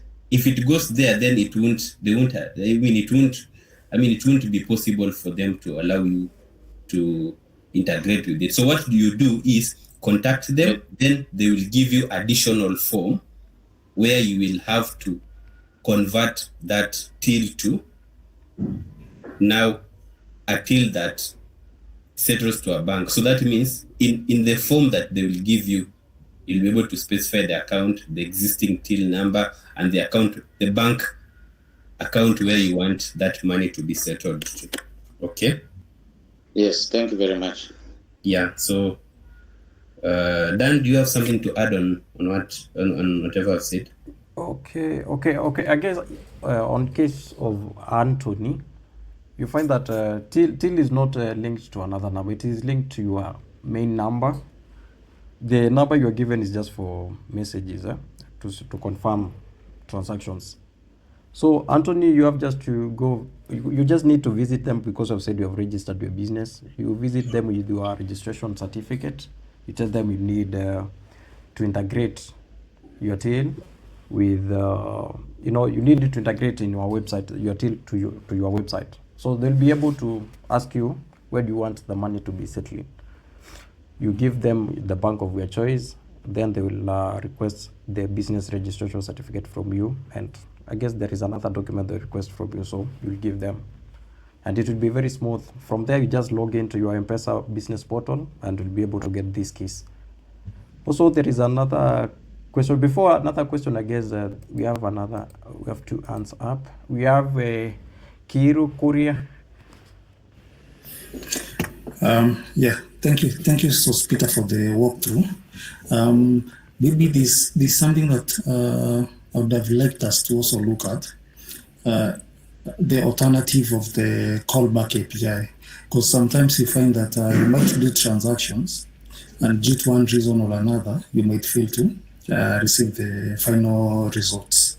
So there's a query API that Safaricom has provided, whereby you can query the status of a transaction in case the callback fails to come. So I don't know whether you have a few minutes so that you can also brush through it. And then there's something I also wanted to comment on what Anthony had asked, especially now when you're doing integrations using a till number. So on the API, especially on the M-Pesa checkout API specifically, there's also a parameter called transaction type. I don't know, so Peter, could you go back to the Postman collection? Now you see on the transactions type, there are two possible values. It's either customer pay bill online. You only specify this transactions type if you are sending money to a pay bill number. But now if the receiving organization is a till, then you use customer buy goods online. So those two commands are the ones that are used interchangeably based on the organization that is receiving the funds, either a pay bill or a till number. Yeah. But so Peter, I don't know, you can comment on the query transaction? Yeah. There's this API called. No. I won't cover that. I think we will cover it in the next session, which Dan will comment when. I'll leave that one for Dan. Okay. But there are alternatives. If you're not receiving the callback, you can use. It's called the pool. Oh no, pool is for transaction. It's called the query API. Don't know if it's still there or they removed. I think it's still there. Yeah. So I've not used them. I've never used it. Yeah. Is there any other question, Dan, before you pick one to give you? I guess there is no. The other questions I'll be able to answer, and also. So Peter, if you can allow, we can do this, because I've used it before. Go back to the Postman collection so that maybe I can explain a little on how it works, because it's also very straightforward. Go back to Postman.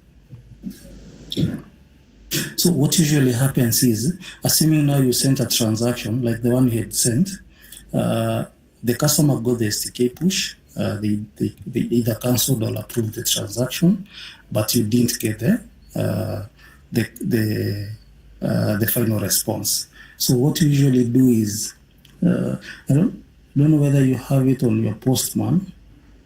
It's different from the B2C and B2B query status API.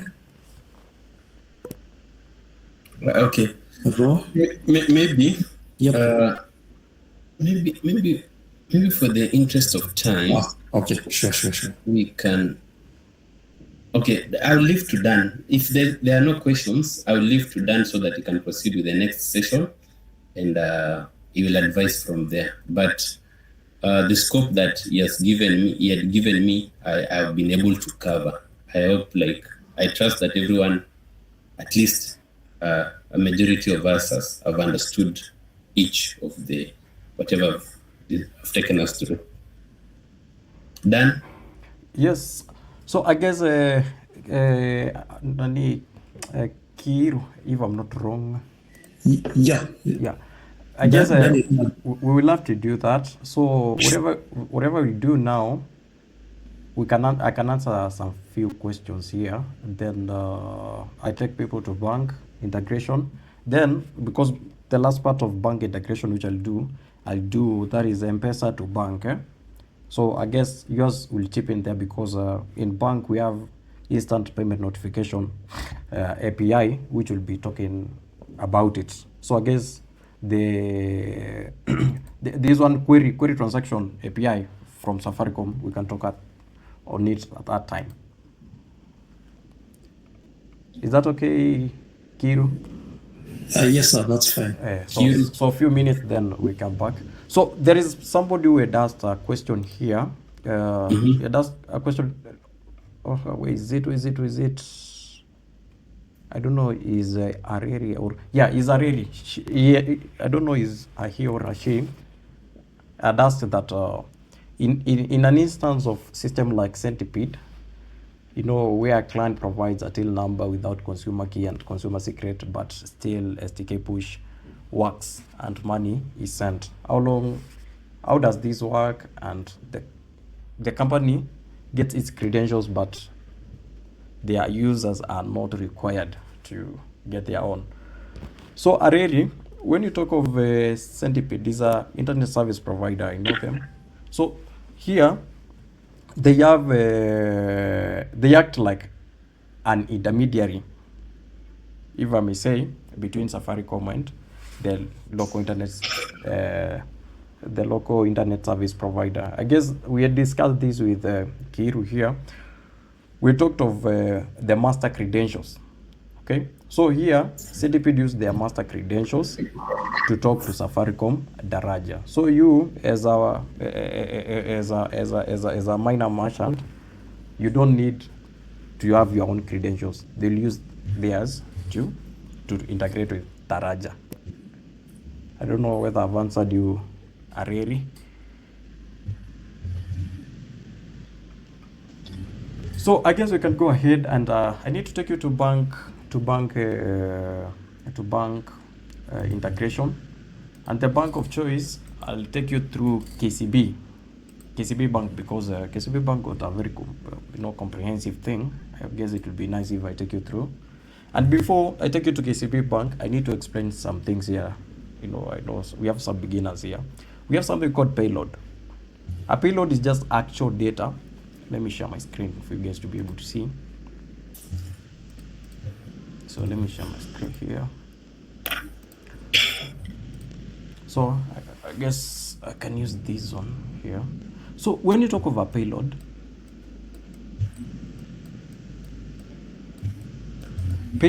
is just an actual data transmitted within an API request or a response.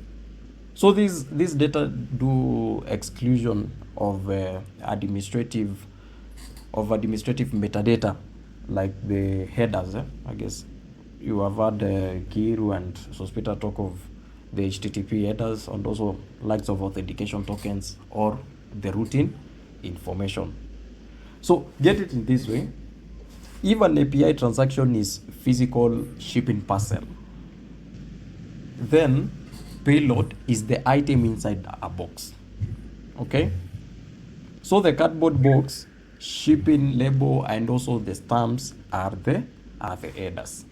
Okay, I'm going to show you a very simple format of a payload, so I need you to understand that. The number two thing I need you to understand about is the token, because these are things which you'll need the moment you're doing any payment integration. A token is just a secure, a temporarily key which is generated by an authentication server.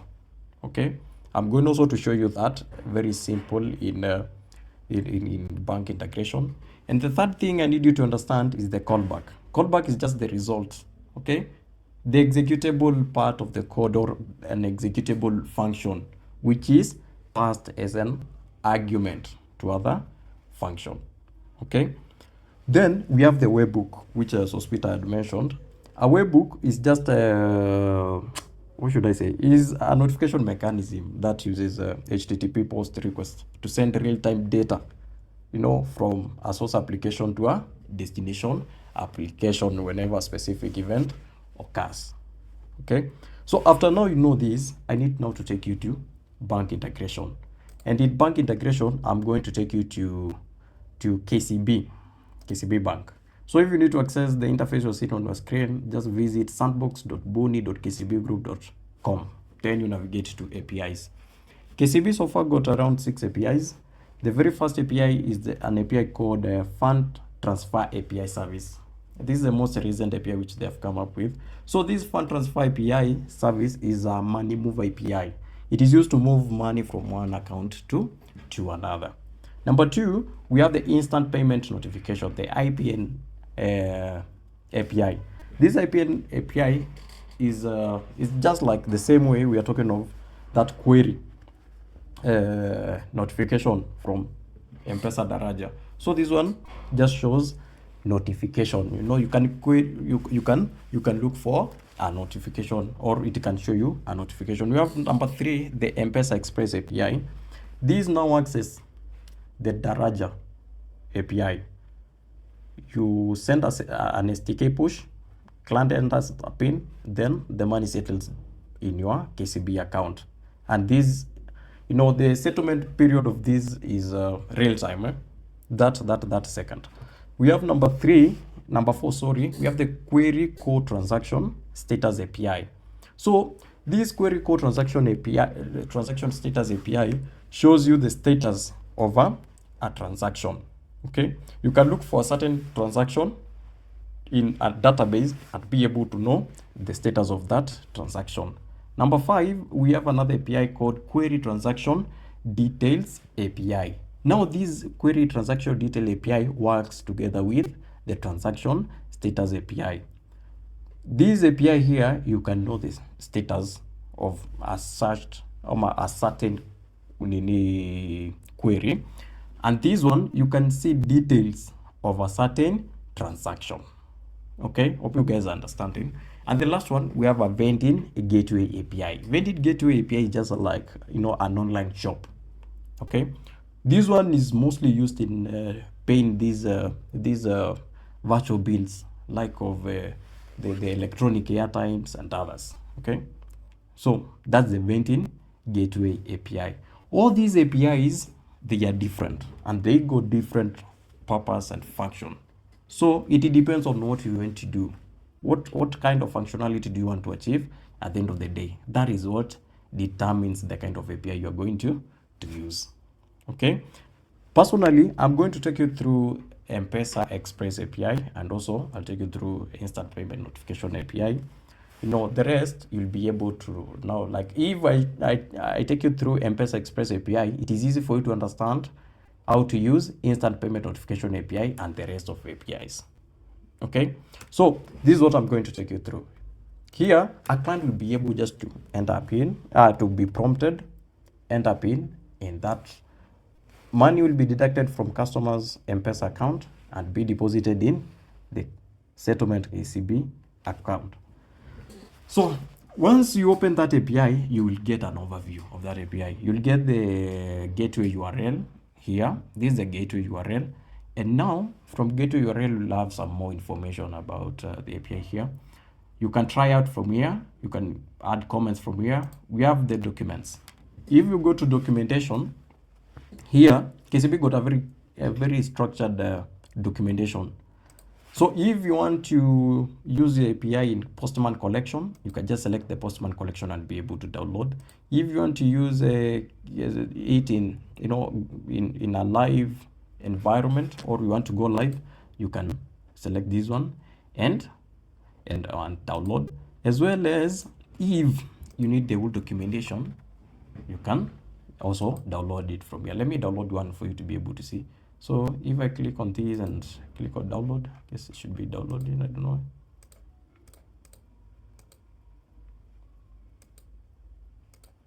Sorry, I guess I should use this.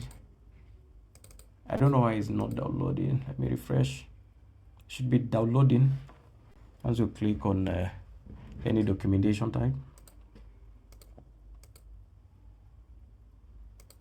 I don't know. Yeah, it's downloading. Oh, sorry.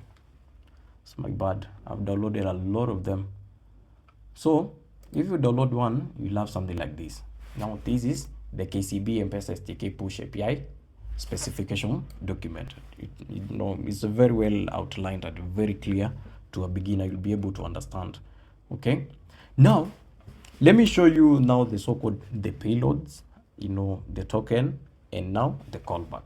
Okay, like for example, we have this sample request, the payload request. This is now the payload request in KCB, this one here, where we have the phone number, the amount, the invoice number, the short code, the organizational short code, organizational passkey, the callback URL, the transaction description. That's the payload of KCB. That one for M-Pesa ni ile yenye mumeona iko na phone number, amount, sijui, party one, is it party A or party 1, party B? That one, okay? The callback URL and others. So that's the one in Daraja, and now in KCB you have this one. Banks got a very simple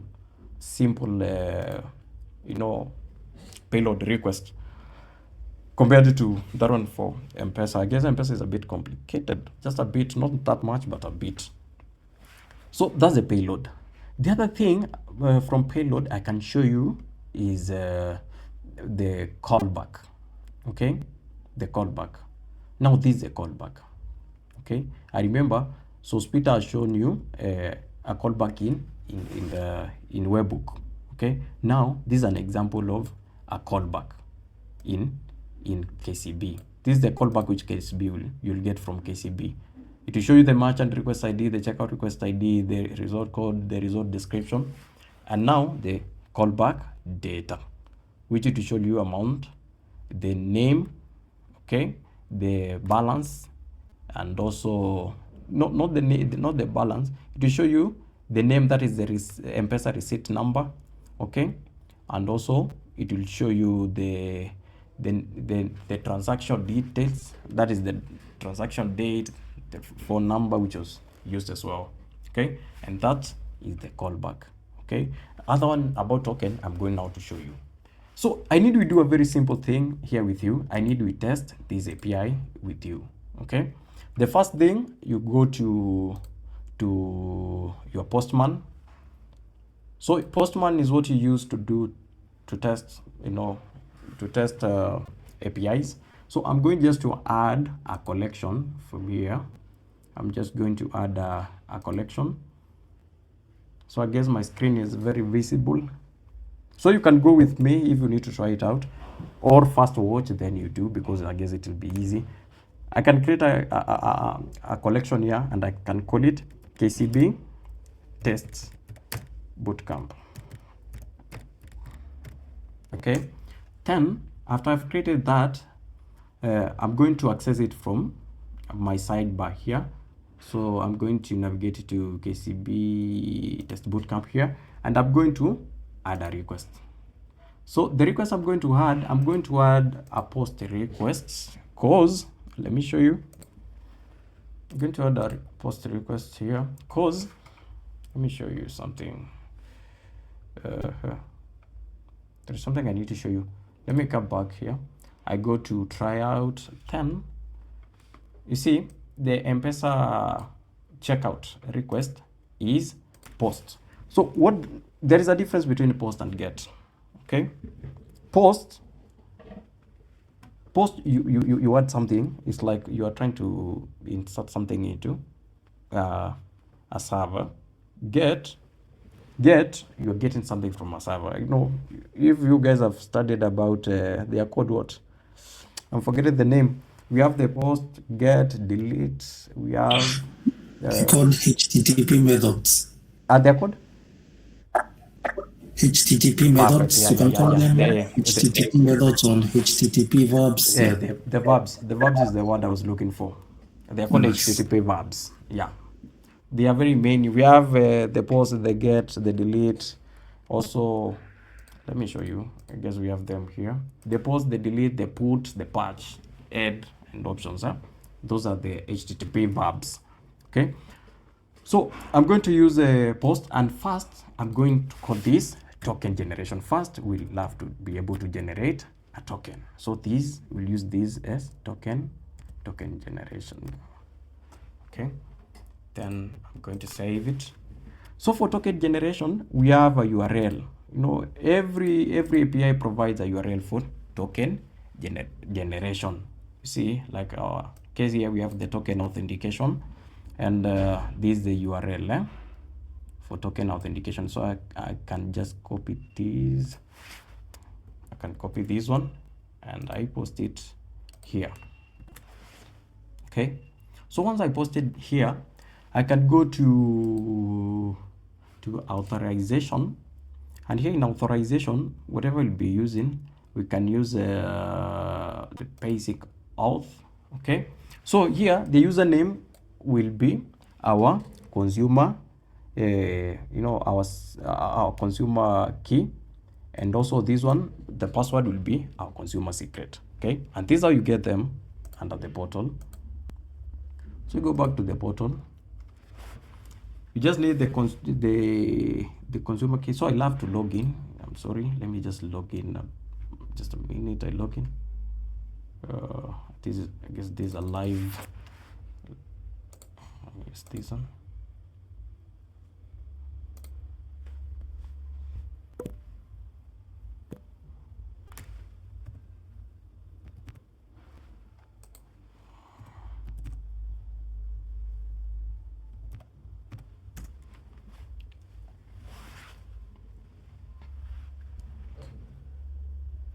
So you'll have just to create an application.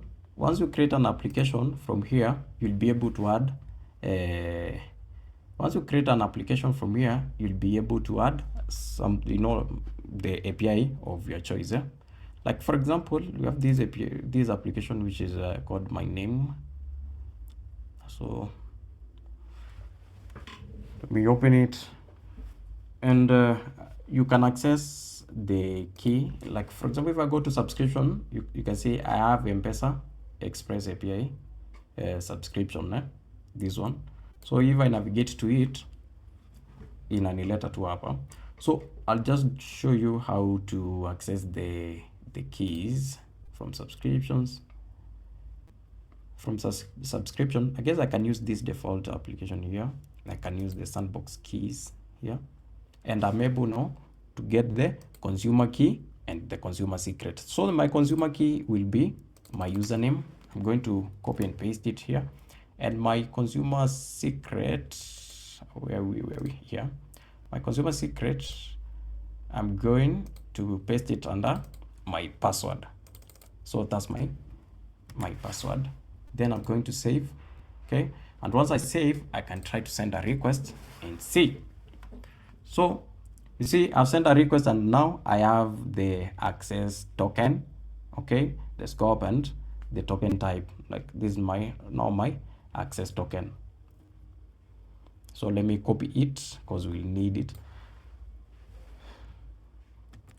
Even I've copied it wrongly, but let me continue to show you. So now that's how you do generate a token. Okay, after now you generate a token, now you need to do now the SDK push. Now that's very simple. Okay, you just add another request. Okay, and the request here, we can now call it the SDK push. Sorry, let me make two words. SDK push. Okay, then I'm going also to use a post. Okay, and now this is now how to access the you know, the gateway URL. So the gateway URL, you can either use, there are many ways to get the gateway URL. Either you go to tryout, under tryout, you navigate to express checkout request, you click on it, then you'll be able to see this is your payload, that is the checkout request body. So if you need to try out, you can just click on try it. It will show you the payload. Then you try to execute. It will give you a call response here. So this is now the gateway URL. Okay, so for initiating a SDK push, so I'm copying it, I'm going to paste it here. Okay, then I'm going to navigate to body. Okay, And to body, in body, I'm going to change it to raw, then to JSON. Okay, and now I'm going to copy my payload. Okay, we have said the payload is what we put in the body, except that doesn't include the routine or the meta information. So that's my checkout, and I'm just going to save this. So if I save this now, my checkout is now complete. Okay, whatever I'm now going to do, I'm going to do the authorization part. In authorization part, I need it to have the bearer token. Okay, and the bearer token, wherever we're going to get it, we're going to get the bearer token from this one. You see this token you have generated, it lasts just for 60 seconds. Is it for 1 hour? Yeah, so it lasts for 60 minutes, not 60 seconds, for 1 hour. So I'm going to copy this. I'm going to paste it under here where we have a token input. Okay, and now I can send it, but there's something which I've not done. This is a STK authentication failure, so I guess it's because of the number.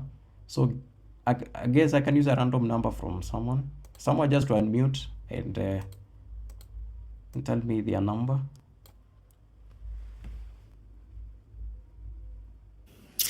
Can use 08. Okay. 633 994. 994. Yeah. Okay. Yeah. Then I guess we can use one bob. Then this now the invoice format. So the invoice format in KCB is always your till number, then the invoice code there. Okay.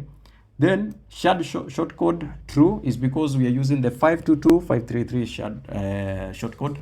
Organizational short code, you leave it blank. Organizational passkey also, you leave it blank. Also we have the callback URL. So I'm going to my postman, not postman, but my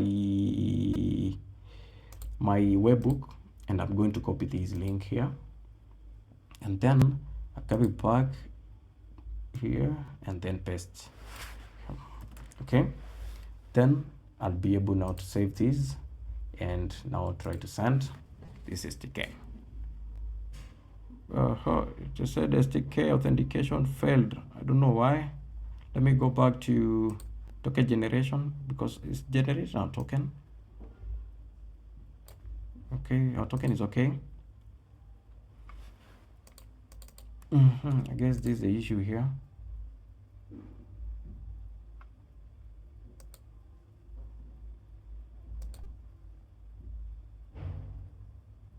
Yeah, I now see it. Also I have another issue here with the token. So token, I go to authorization. I'm going to clean this one. I'm going to resend my token. Then I'm going to copy it very keenly up to here, and I'm going to copy. I'm going to SDK push. I paste it under token, then I try to send. Invalid token again. Let me go back.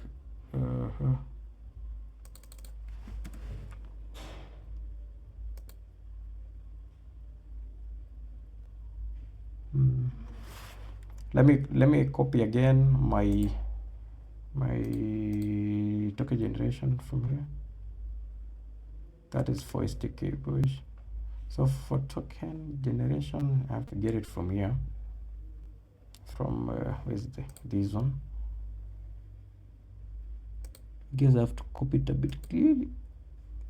Yeah, this is it. So I'm going to copy this, and I'm going to go back here and paste it here. Try this one. Now I have my token. Let me copy it again.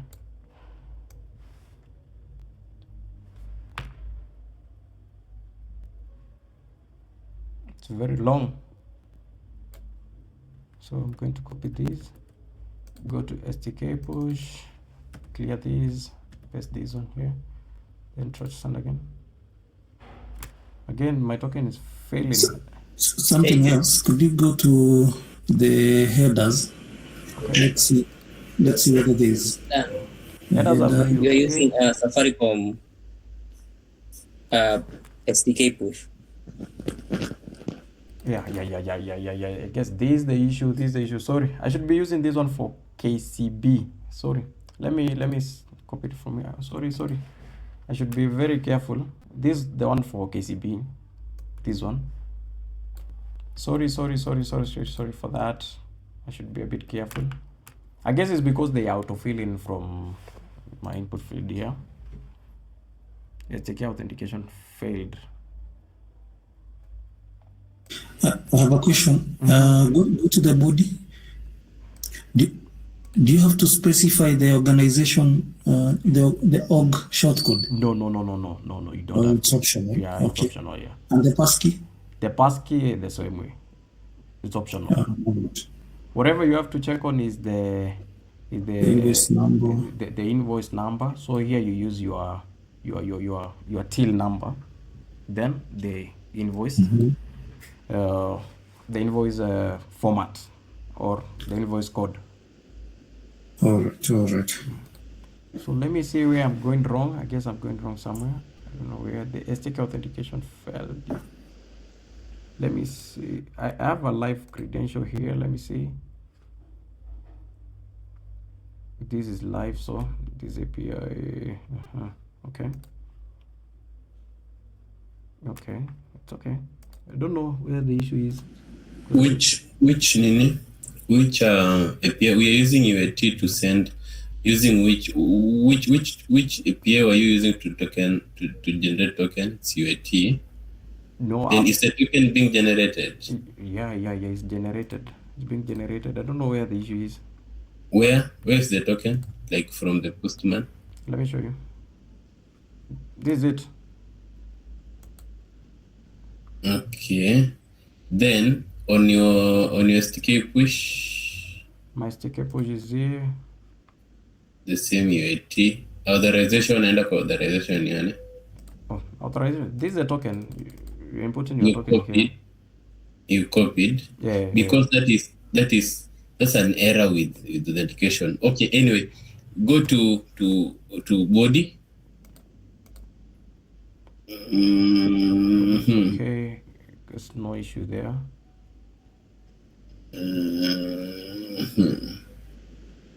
It is something to deal with the authorization. Sorry. You see the error is 400 bad request. So it means one of the objects, in the request body is wrong. Okay. Probably my invoice. I guess I can change my invoice to something else. Yeah. Let me show you something here. It could be. Or does KCB give test data like what Safaricom does? If we go to the Buni portal, you just log in. Once you log in, you'll be able to access the test data. So I've seen I've just logged in and be able to create an API. Yep. Yeah, you'll be able. Does it give like a test organization shortcode, test invoice numbers, such kind of things? Yeah. No. Whatever KCB will do. Once you do the testing and then submit to them the production request, they'll just tell you to upload a payload. No, I'm just now for testing purposes. They don't give you any like simulation data that you can use to do your SITs. Yes, they do. This one, the one we are trying here with you. This one. Go back there. Let me show you. Try out. You navigate down here. Then you're able to try from here. See, as you try out, you can have the payload. So you just copied it from here. I just copied it from here. But I've seen. Let me rectify something here. Guess I can use these. Use the account. Yeah. Let me use my account. The one in my account. Then so I'm going to generate a token. here. Let me just use mine. I guess it will work. Then after I generate my token, I'm going to instead of the deal, just authorization. Let's say here. Then I can use a different number. Put as account number. So your number was 08 633 994 994. Yeah.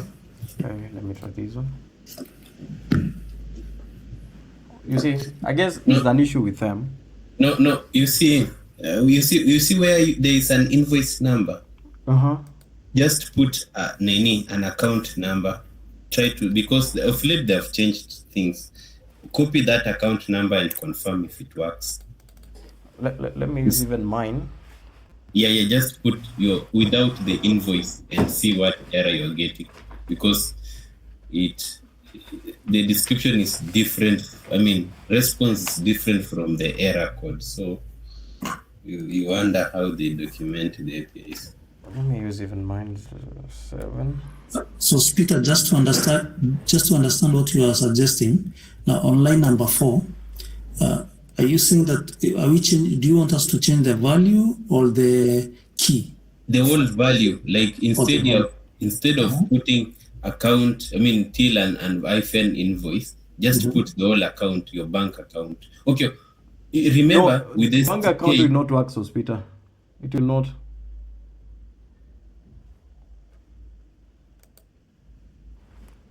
Hello. Yeah, bank account will not work if you put a bank account there. It will not. Okay. So the format of invoice is just your till number, then the invoice format. I don't know where we are getting this. I was just trying to say so that okay. Well, let me check 1, 2, 3, 4. Because hi, can I help out? Sure, you can. Yeah, so the invoice number, it is always supposed to be unique for every transaction. Sure, yeah, it should be unique. We try to put any other number, alafu we'll send the request.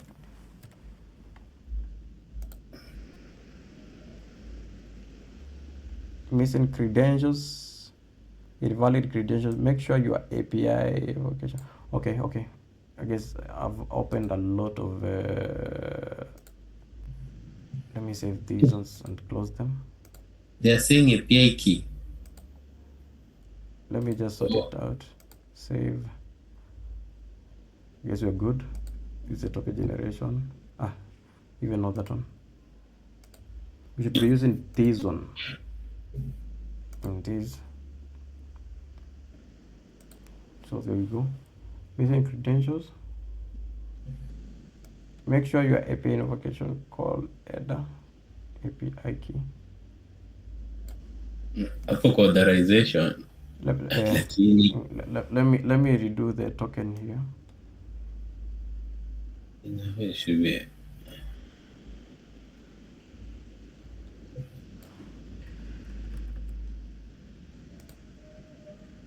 Where's my token authorization?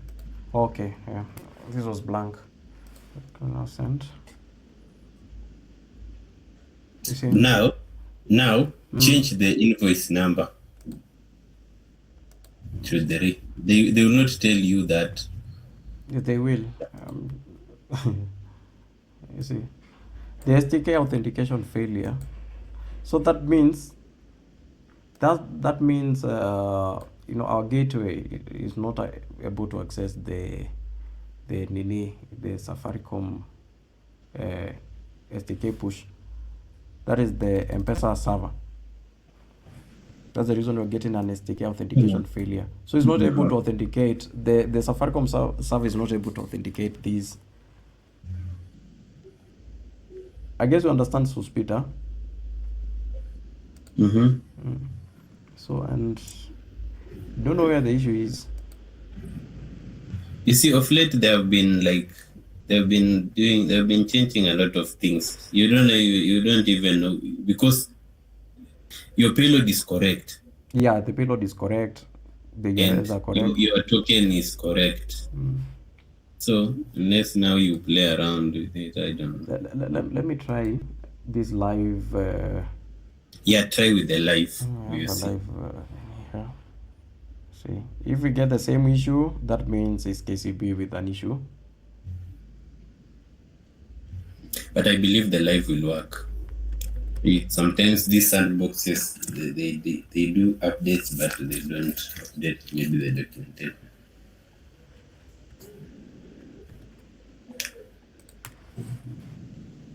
You see, the live has worked, huh? You see, the live has worked, and we use the same.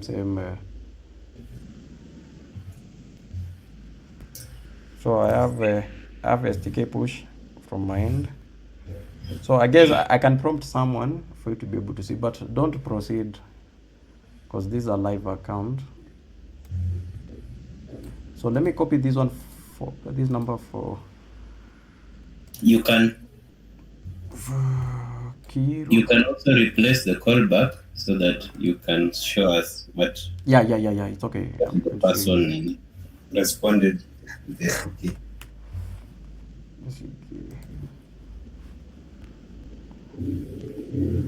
So Kiru, I guess you have received. Yes, I've received. Yeah. Okay. Let me cancel. So if I go to Webhook, okay, I have to replace this. Sorry for that, guys. I have to replace my callback URL here.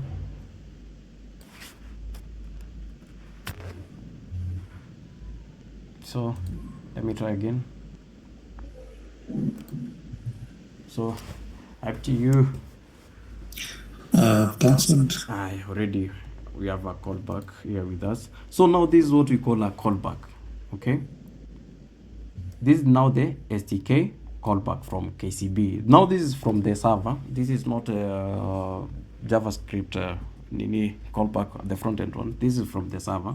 So we have the merchant request ID, the checkout request ID, and the result code. Okay. So when you're doing an integration, at the end of the day, whatever you have to consider is the code, the result code. Okay. Because that result code which is being returned as in the callback, that holds now the issue at hand. Like for example, this is 1032. That means the request was being cancelled by the user. So it should output uko kwa website yako or in your system that the request cancelled. Okay, failed. It should say failed. The request cancelled based on how you want it to output. As well, I can try out. I guess Kiru, you'll try to just do the pin is one bob. Okay. I show you something.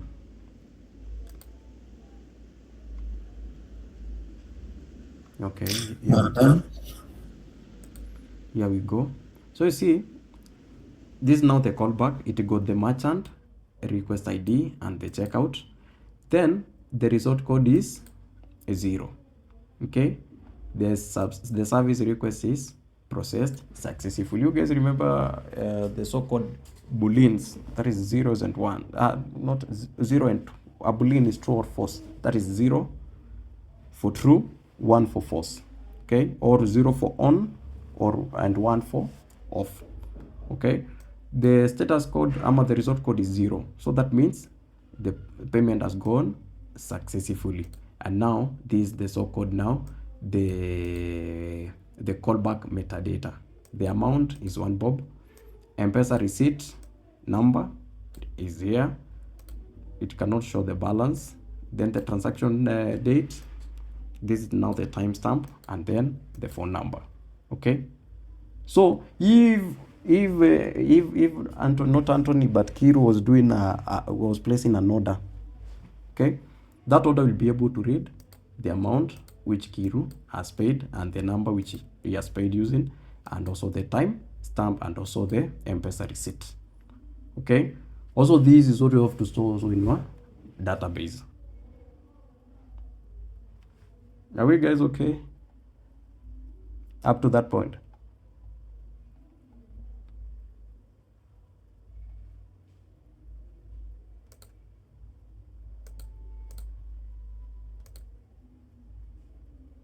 Okay. So now that's it. By the way, after I realized, I've noticed what I've done it wrong. You see the application I've used. I'm sorry guys.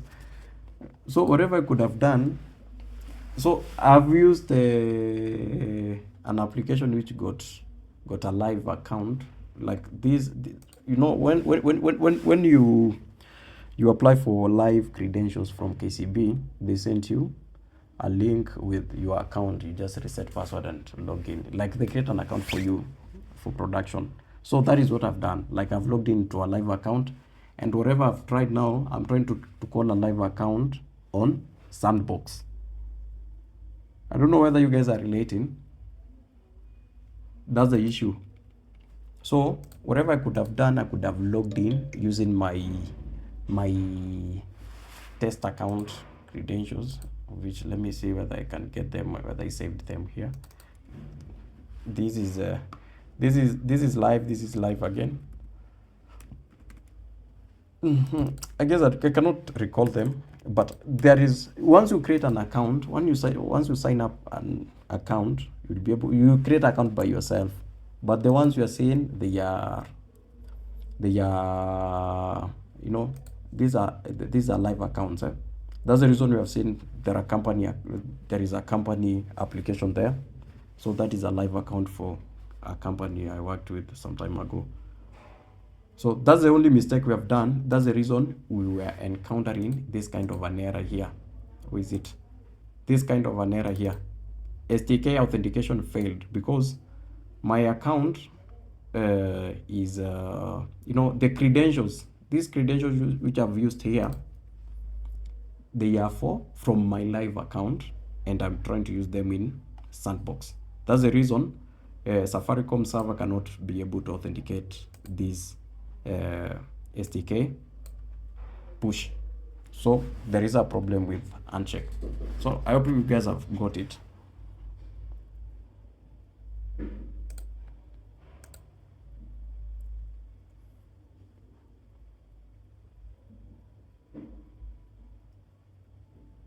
Okay, so I guess we can go ahead if there is any other question.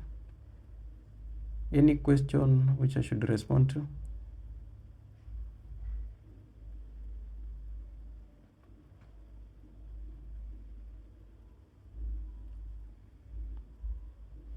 Okay, so basically, now for the KCB M-Pesa Express API, so is it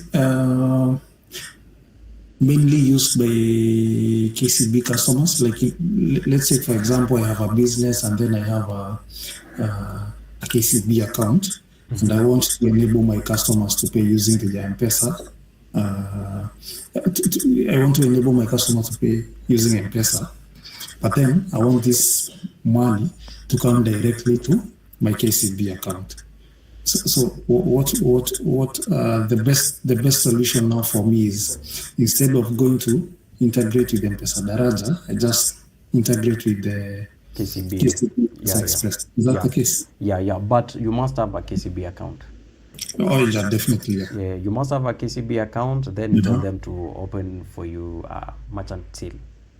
All right. So that still will be linked to your KCB account. It's very easy to integrate with the bank than Safaricom, because Safaricom needs a lot of credentials, which sometimes you might not have. Sure. But bank, you just need to have a bank account. Even Cooperative Bank and Equity Bank and NCBA, the same procedure. Okay. Yeah. Okay. I guess I got no any other question, So Peter, you can roughly take us through IPN, then Kiru will take us through the query transaction API in M-Pesa Daraja. Then we can call it a day. Sorry, Dan you said? I'm saying you can briefly walk us through KCB, IPN. Okay. I'm taking some short break. Then after you are done, Kiru will take us through the query transaction. Okay, so I want to take us on a marathon because I think there is something you want to speak, right? Okay. Yeah. Yeah, the next thing, I think probably, I don't know, but I can just take briefly how it works, then you take it up. I guess you can do this, just explain to them, like in details what is a IPN and what does it do. Or I guess if we use Kiru, it will be more easy because we have talked already of M-Pesa, and it's the same thing with that one for M-Pesa. You see, for M-Pesa the query is different. The query is different, but they do the same functionality. They have the same functionality.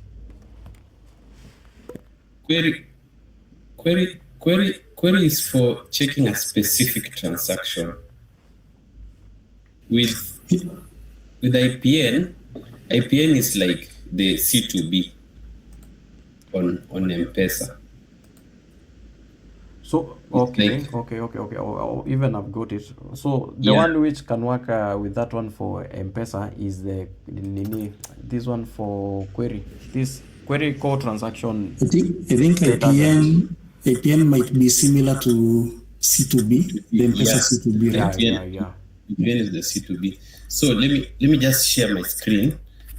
I take us on in less than 10 minutes. I should be complete. I mean, it's just there's a link I've shared on the online of what I have done on IPN. So it's just simple. What does it do?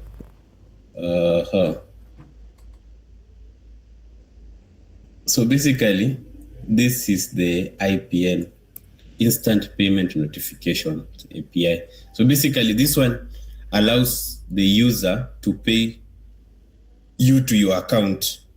So you might have a pay bill.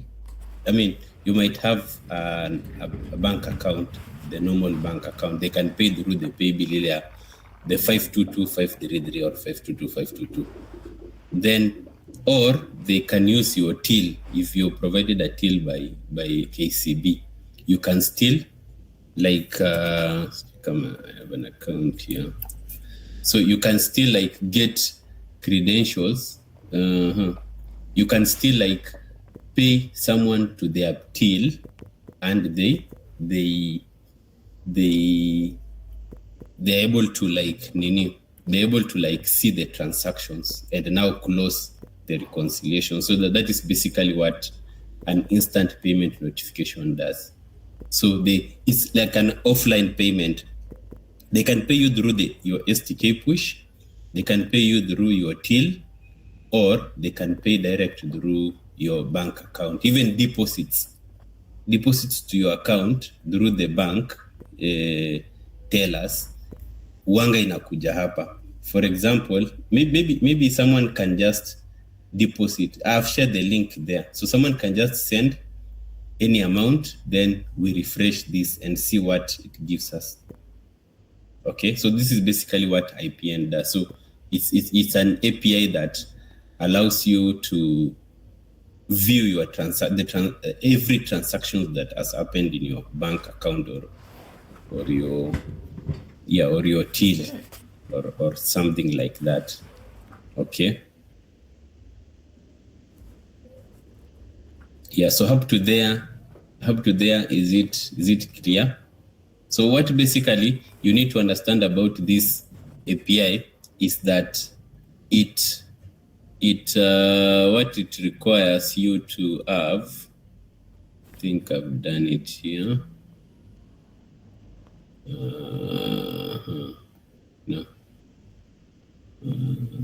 IPN, okay. So this is what you need to send. It's a post request. You need to send a request to this API with the amount that you want to pay, the amount, the time. Oh no. This is a simulation of what they will need, and this is the callback.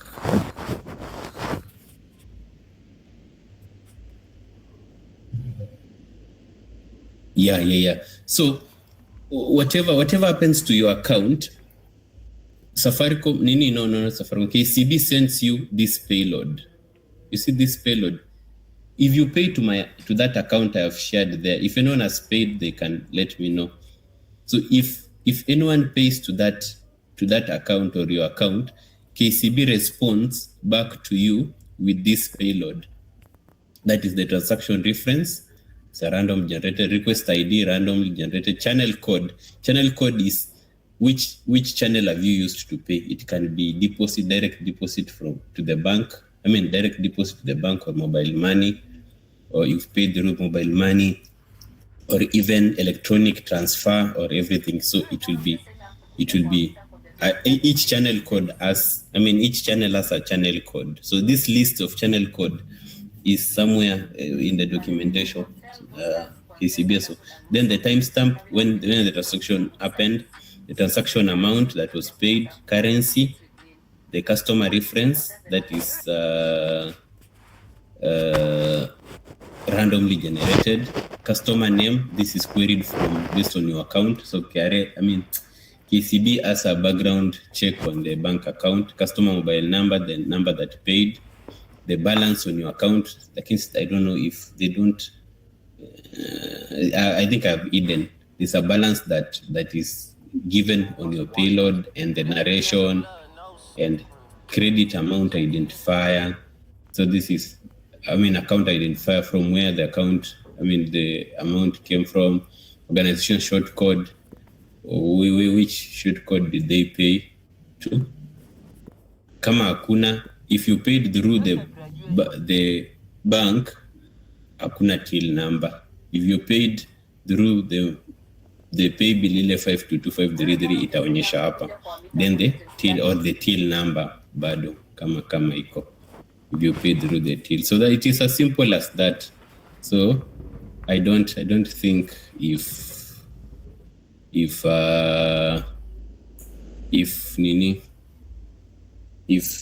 there's any other thing. So anyone has tried? Has anyone tried that that API? Paying to that account.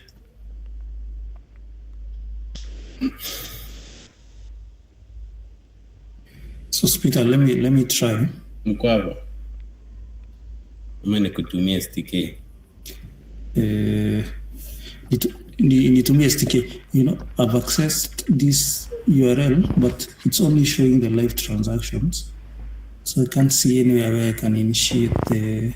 I've seen the account number. Okay. Let me try. I can just demonstrate.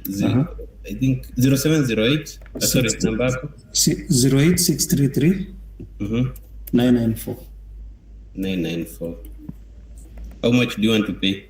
I just use one bob. I'm trying to buy lunch. So with IPN, sometimes the callback does not come immediately. Okay, so utakuta maybe it arrives after maybe 1 minute or even instantly. Okay, so after naona umelipa, I have an SDK, I have an I have a demonstration of the SDK. That's what I've sent to him. So this is what I've done to you. Nice. So if I refresh this page, I should be able to see your transactions here. Enough most of the time it takes 1 minute, even 2. It's because of settlement period. So in count of seconds, it should reflect. I guess KCB is a bit fast in settlement period. Alafu najua again sometimes sometimes you don't even know why it's taking long. Sometimes it becomes real time. Servers are just communicating. Yeah, I think ndio imekuja. I think it takes approximately 1 minute or something. Ama mimi ndio nimeset, I don't know. So this is the transfer that has been done recently. So kuna mtu amelipa 1 shilling, jina is there. I have had to asterisk number ndio hiyo 94 mwisho. Then it's a transfer. A transfer means they have sent through their mobile. Then kuna credit account mali hiyo ndio imeenda. Then there's the short code. Short code, this one represents like it's a new channel code. So it determines the type of channel you use. Kama ni mobile money, electronic fund transfer, something like that. Yeah. So this one, the till was not provided, so it just went to the bank account. Okay. So it's as simple as that. That is the IP, and it is similar to what M-Pesa calls C2B, customer to business. Yeah, done. I'm done. Okay. Thank you so much. I guess, is there any question so far? Somebody asked about COP API. Hope you're asking whether there is a cooperative bank API. Yeah, it's there. For cooperative bank, for equity bank, and CBA and KCB. I've worked with those.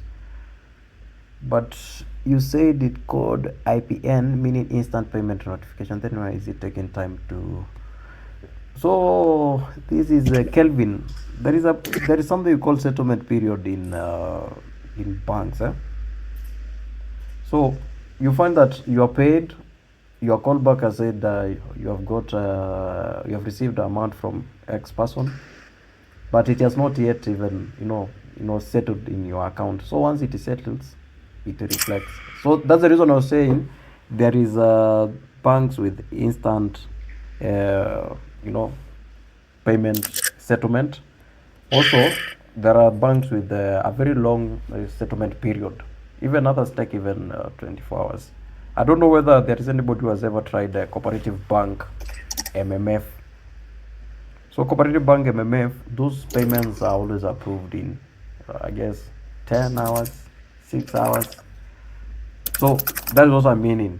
You have paid, you have got the notification that the money has been deposited, but it is yet to reflect from their side. So that's the so-called the settlement period.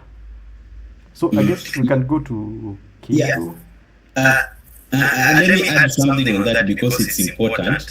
Sometimes you want to confirm if someone has paid, but from your end, your system is taking long. You need to understand that sometimes callbacks delay because of maybe network delays between the providers, like there are processes that happen behind the scene, the queuing process in the provider's side. So you might find they also do some checks under the hood.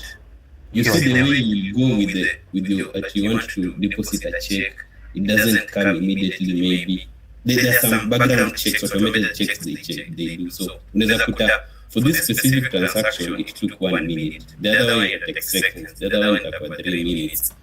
Yeah, so there are factors, and that one you need to put in place when you're programming a system.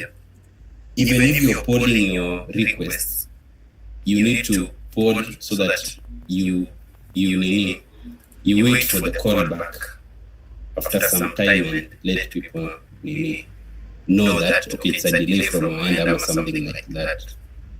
Yeah, usually here too. I mean, there are things that work on the background. if you're working with maybe bank-to-bank transfer, it can be like other issues, maybe checks. Even too, you just need to know that. Okay. Thank you so much, Sospita. I guess we can hand it again over to Kiru. You talk about that query transaction API. Okay. So let me share my screen. So, Peter, you can drop your screen.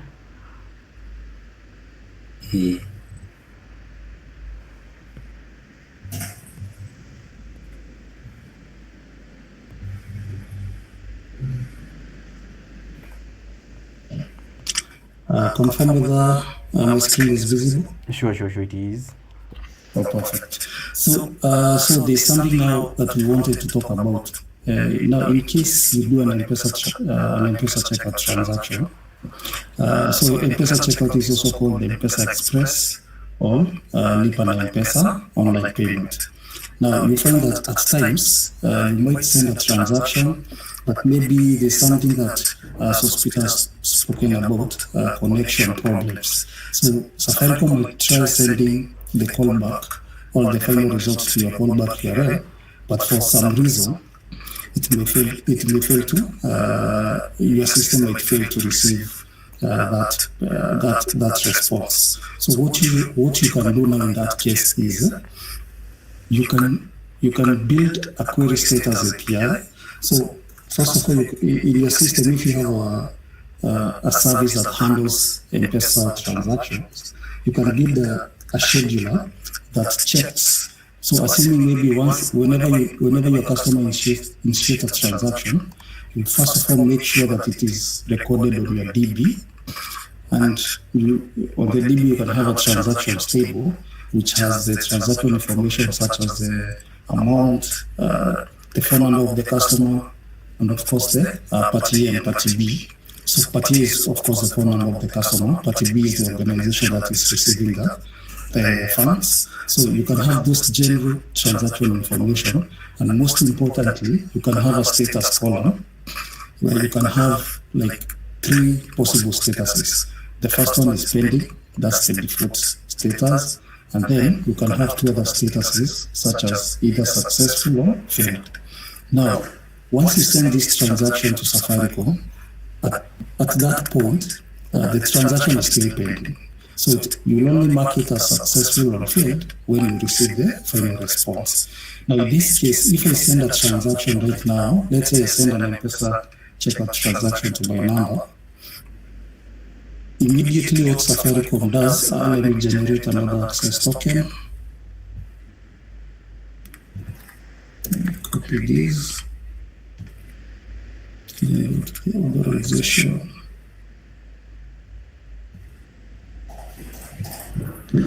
Sorry. I'll just place it on the header.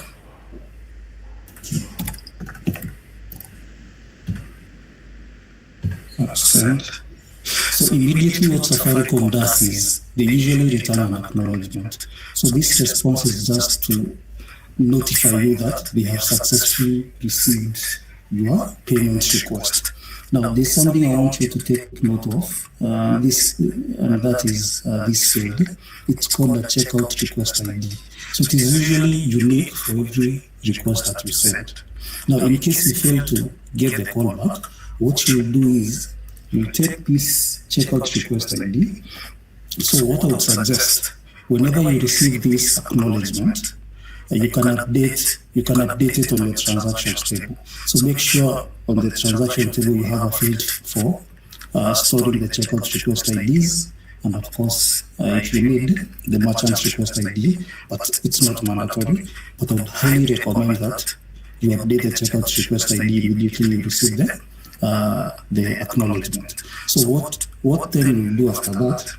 Now, assuming now you fail to get the callback, and we also assume that you have built a scheduler that queries the DB and checks the transactions that are still pending. So you can say, in case a transaction remains pending for more than 5 minutes, for example, you tell your system to initiate query request. So all these things are done programmatically. Yeah? So you go to the DB, query your transactions table. If there's a transaction that is still pending for more than 5 minutes, then you can automatically initiate a query request, a query status request. So on the query status request, one of the major things that you need, of course, you have to specify the business shortcode and then the password. Now, this password is very similar to what we had on M-Pesa checkout, where we are concatenating the shortcode, the passkey, and the timestamp, and then in base64 code. So the concept is very similar even on the query status API. You also do the same.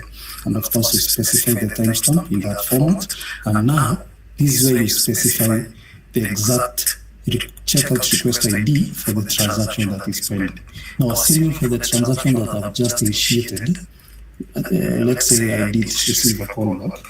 So I'll just copy the checkout request ID, go to the query status request, and then paste the checkout request ID there. If I send this request, Safaricom will automatically return the final status of that transaction. And I can see the description is request cancelled by user.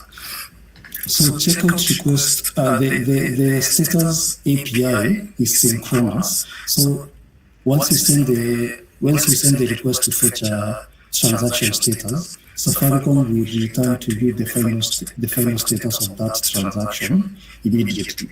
So in this case, there's no callbacks involved when querying for the status. The response will be returned synchronously to your system. So the format is a bit different from what you receive on the callback, but the result description will be exactly the same. So so you can build the two logic separately. Yeah? So you have an API which processes callbacks, and now you have a backup plan here where we are saying, in case now you fail to get the callback, make sure now you have a query status API logic in place, so that whenever the callback is not delivered, you can just query the status of that transaction and you'll be able to update your transactions accordingly. So yeah, it's very simple and straightforward, but one thing maybe I didn't mention is you also need to specify the access token. So every API that is provided by Daraja, before you send that request, you must specify and you must capture the access token that you generated. So you can use the same access token to do other transactions such as B2C transaction, B2B reversals, and the rest. So I don't know whether there is any question. The query API is very simple. And that was all for that. Okay. Thank you. You've done a very nice presentation. I've liked it.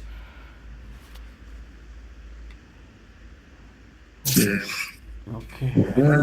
Is there any person with any question, either to Kiru or to us, or in any general question? Can just raise it as we go. I have a question to Kiru. Maybe someone would want to know how frequent do you use this API, and under what circumstances or under what situations do you use this? Because just that is like, when should I use it? I mean, how often do you use this? So in most cases, you find that in a day you'll probably use it. Okay, it also depends on the traffic that you are processing. Like, let's say you have a platform that processes maybe hundreds of M-Pesa checkout transactions daily.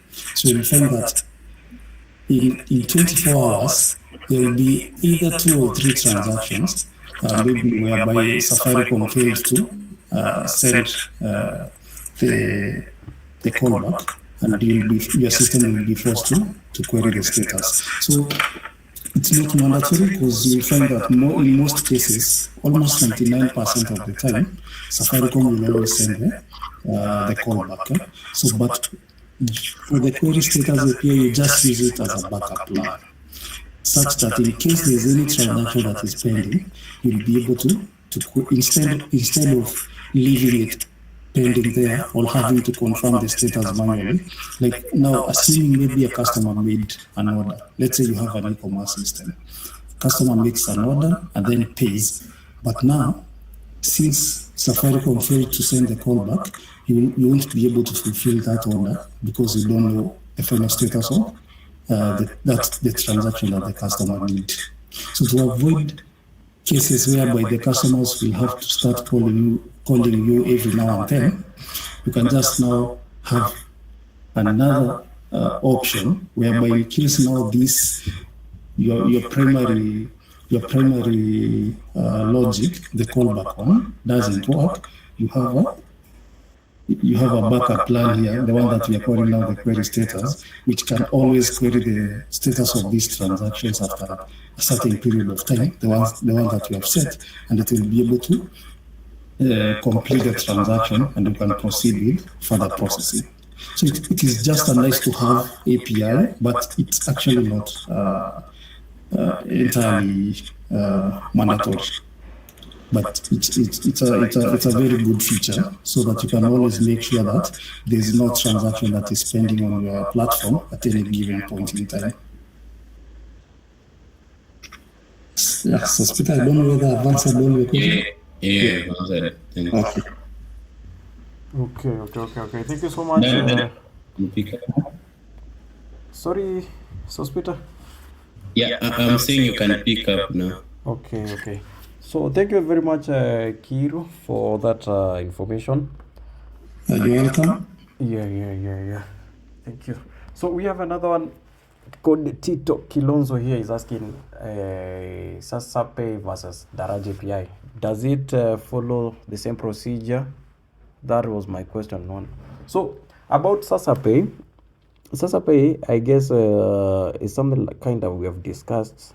Like they have master credentials because I've not yet used the SasaPay. I guess they have master credentials where like you just need to give your you give your emails, your account, vitu kama hizo, then they set up an account for you so you'll be able to get your money from there. But they deduct some percentage.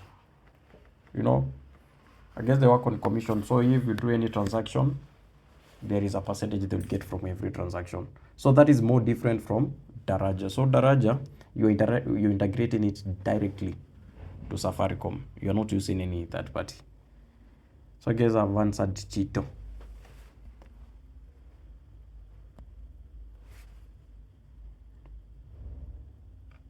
So I don't know kama kuna mtu akona any other question. Anybody with any other question?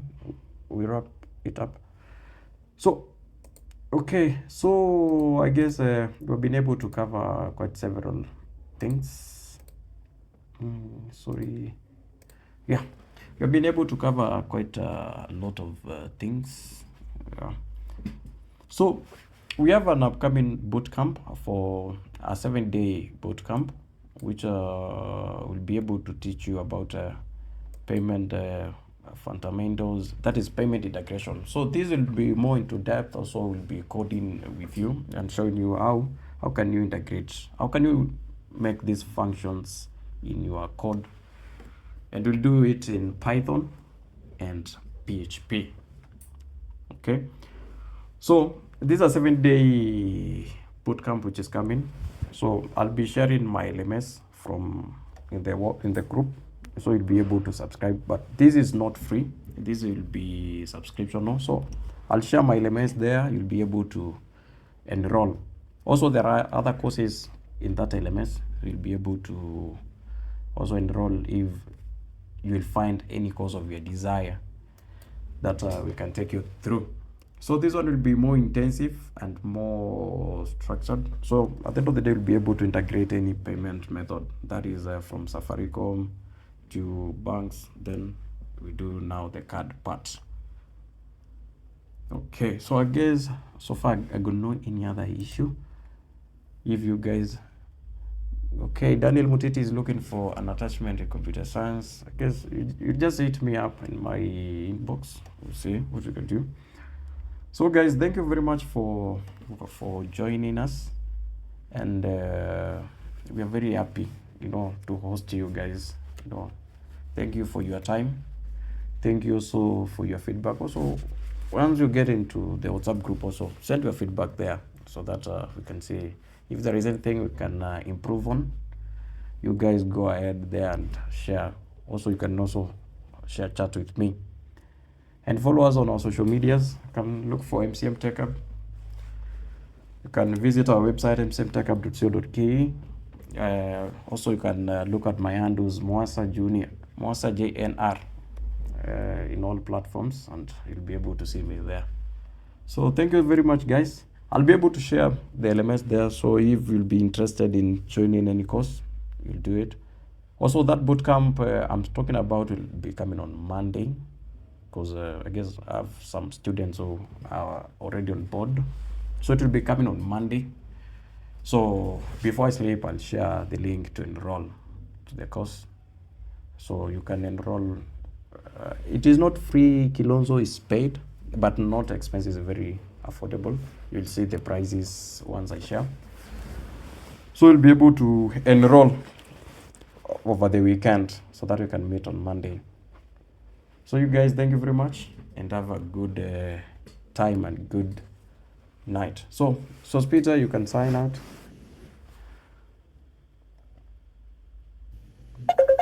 Thank you, Dan. Thank you, Dan, for the session. Appreciate your time. Okay, so thank you. Is it thank you or welcome? Welcome. So I'll share the slides also with you, and yeah, I'll see how I'll share the recording, because I guess I have it with you guys. Have a good evening.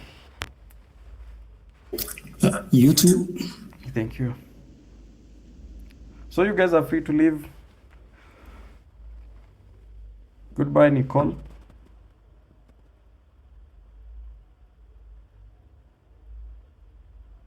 Welcome, Evans.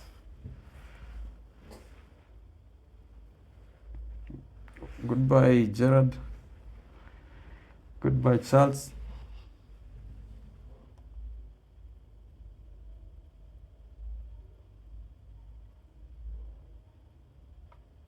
Karibu sana, Charles.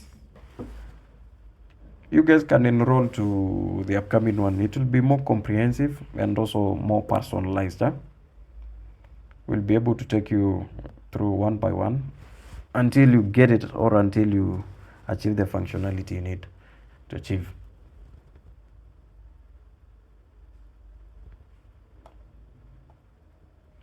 Also, once you sign out, go to WhatsApp group, and you can write a feedback from the WhatsApp group.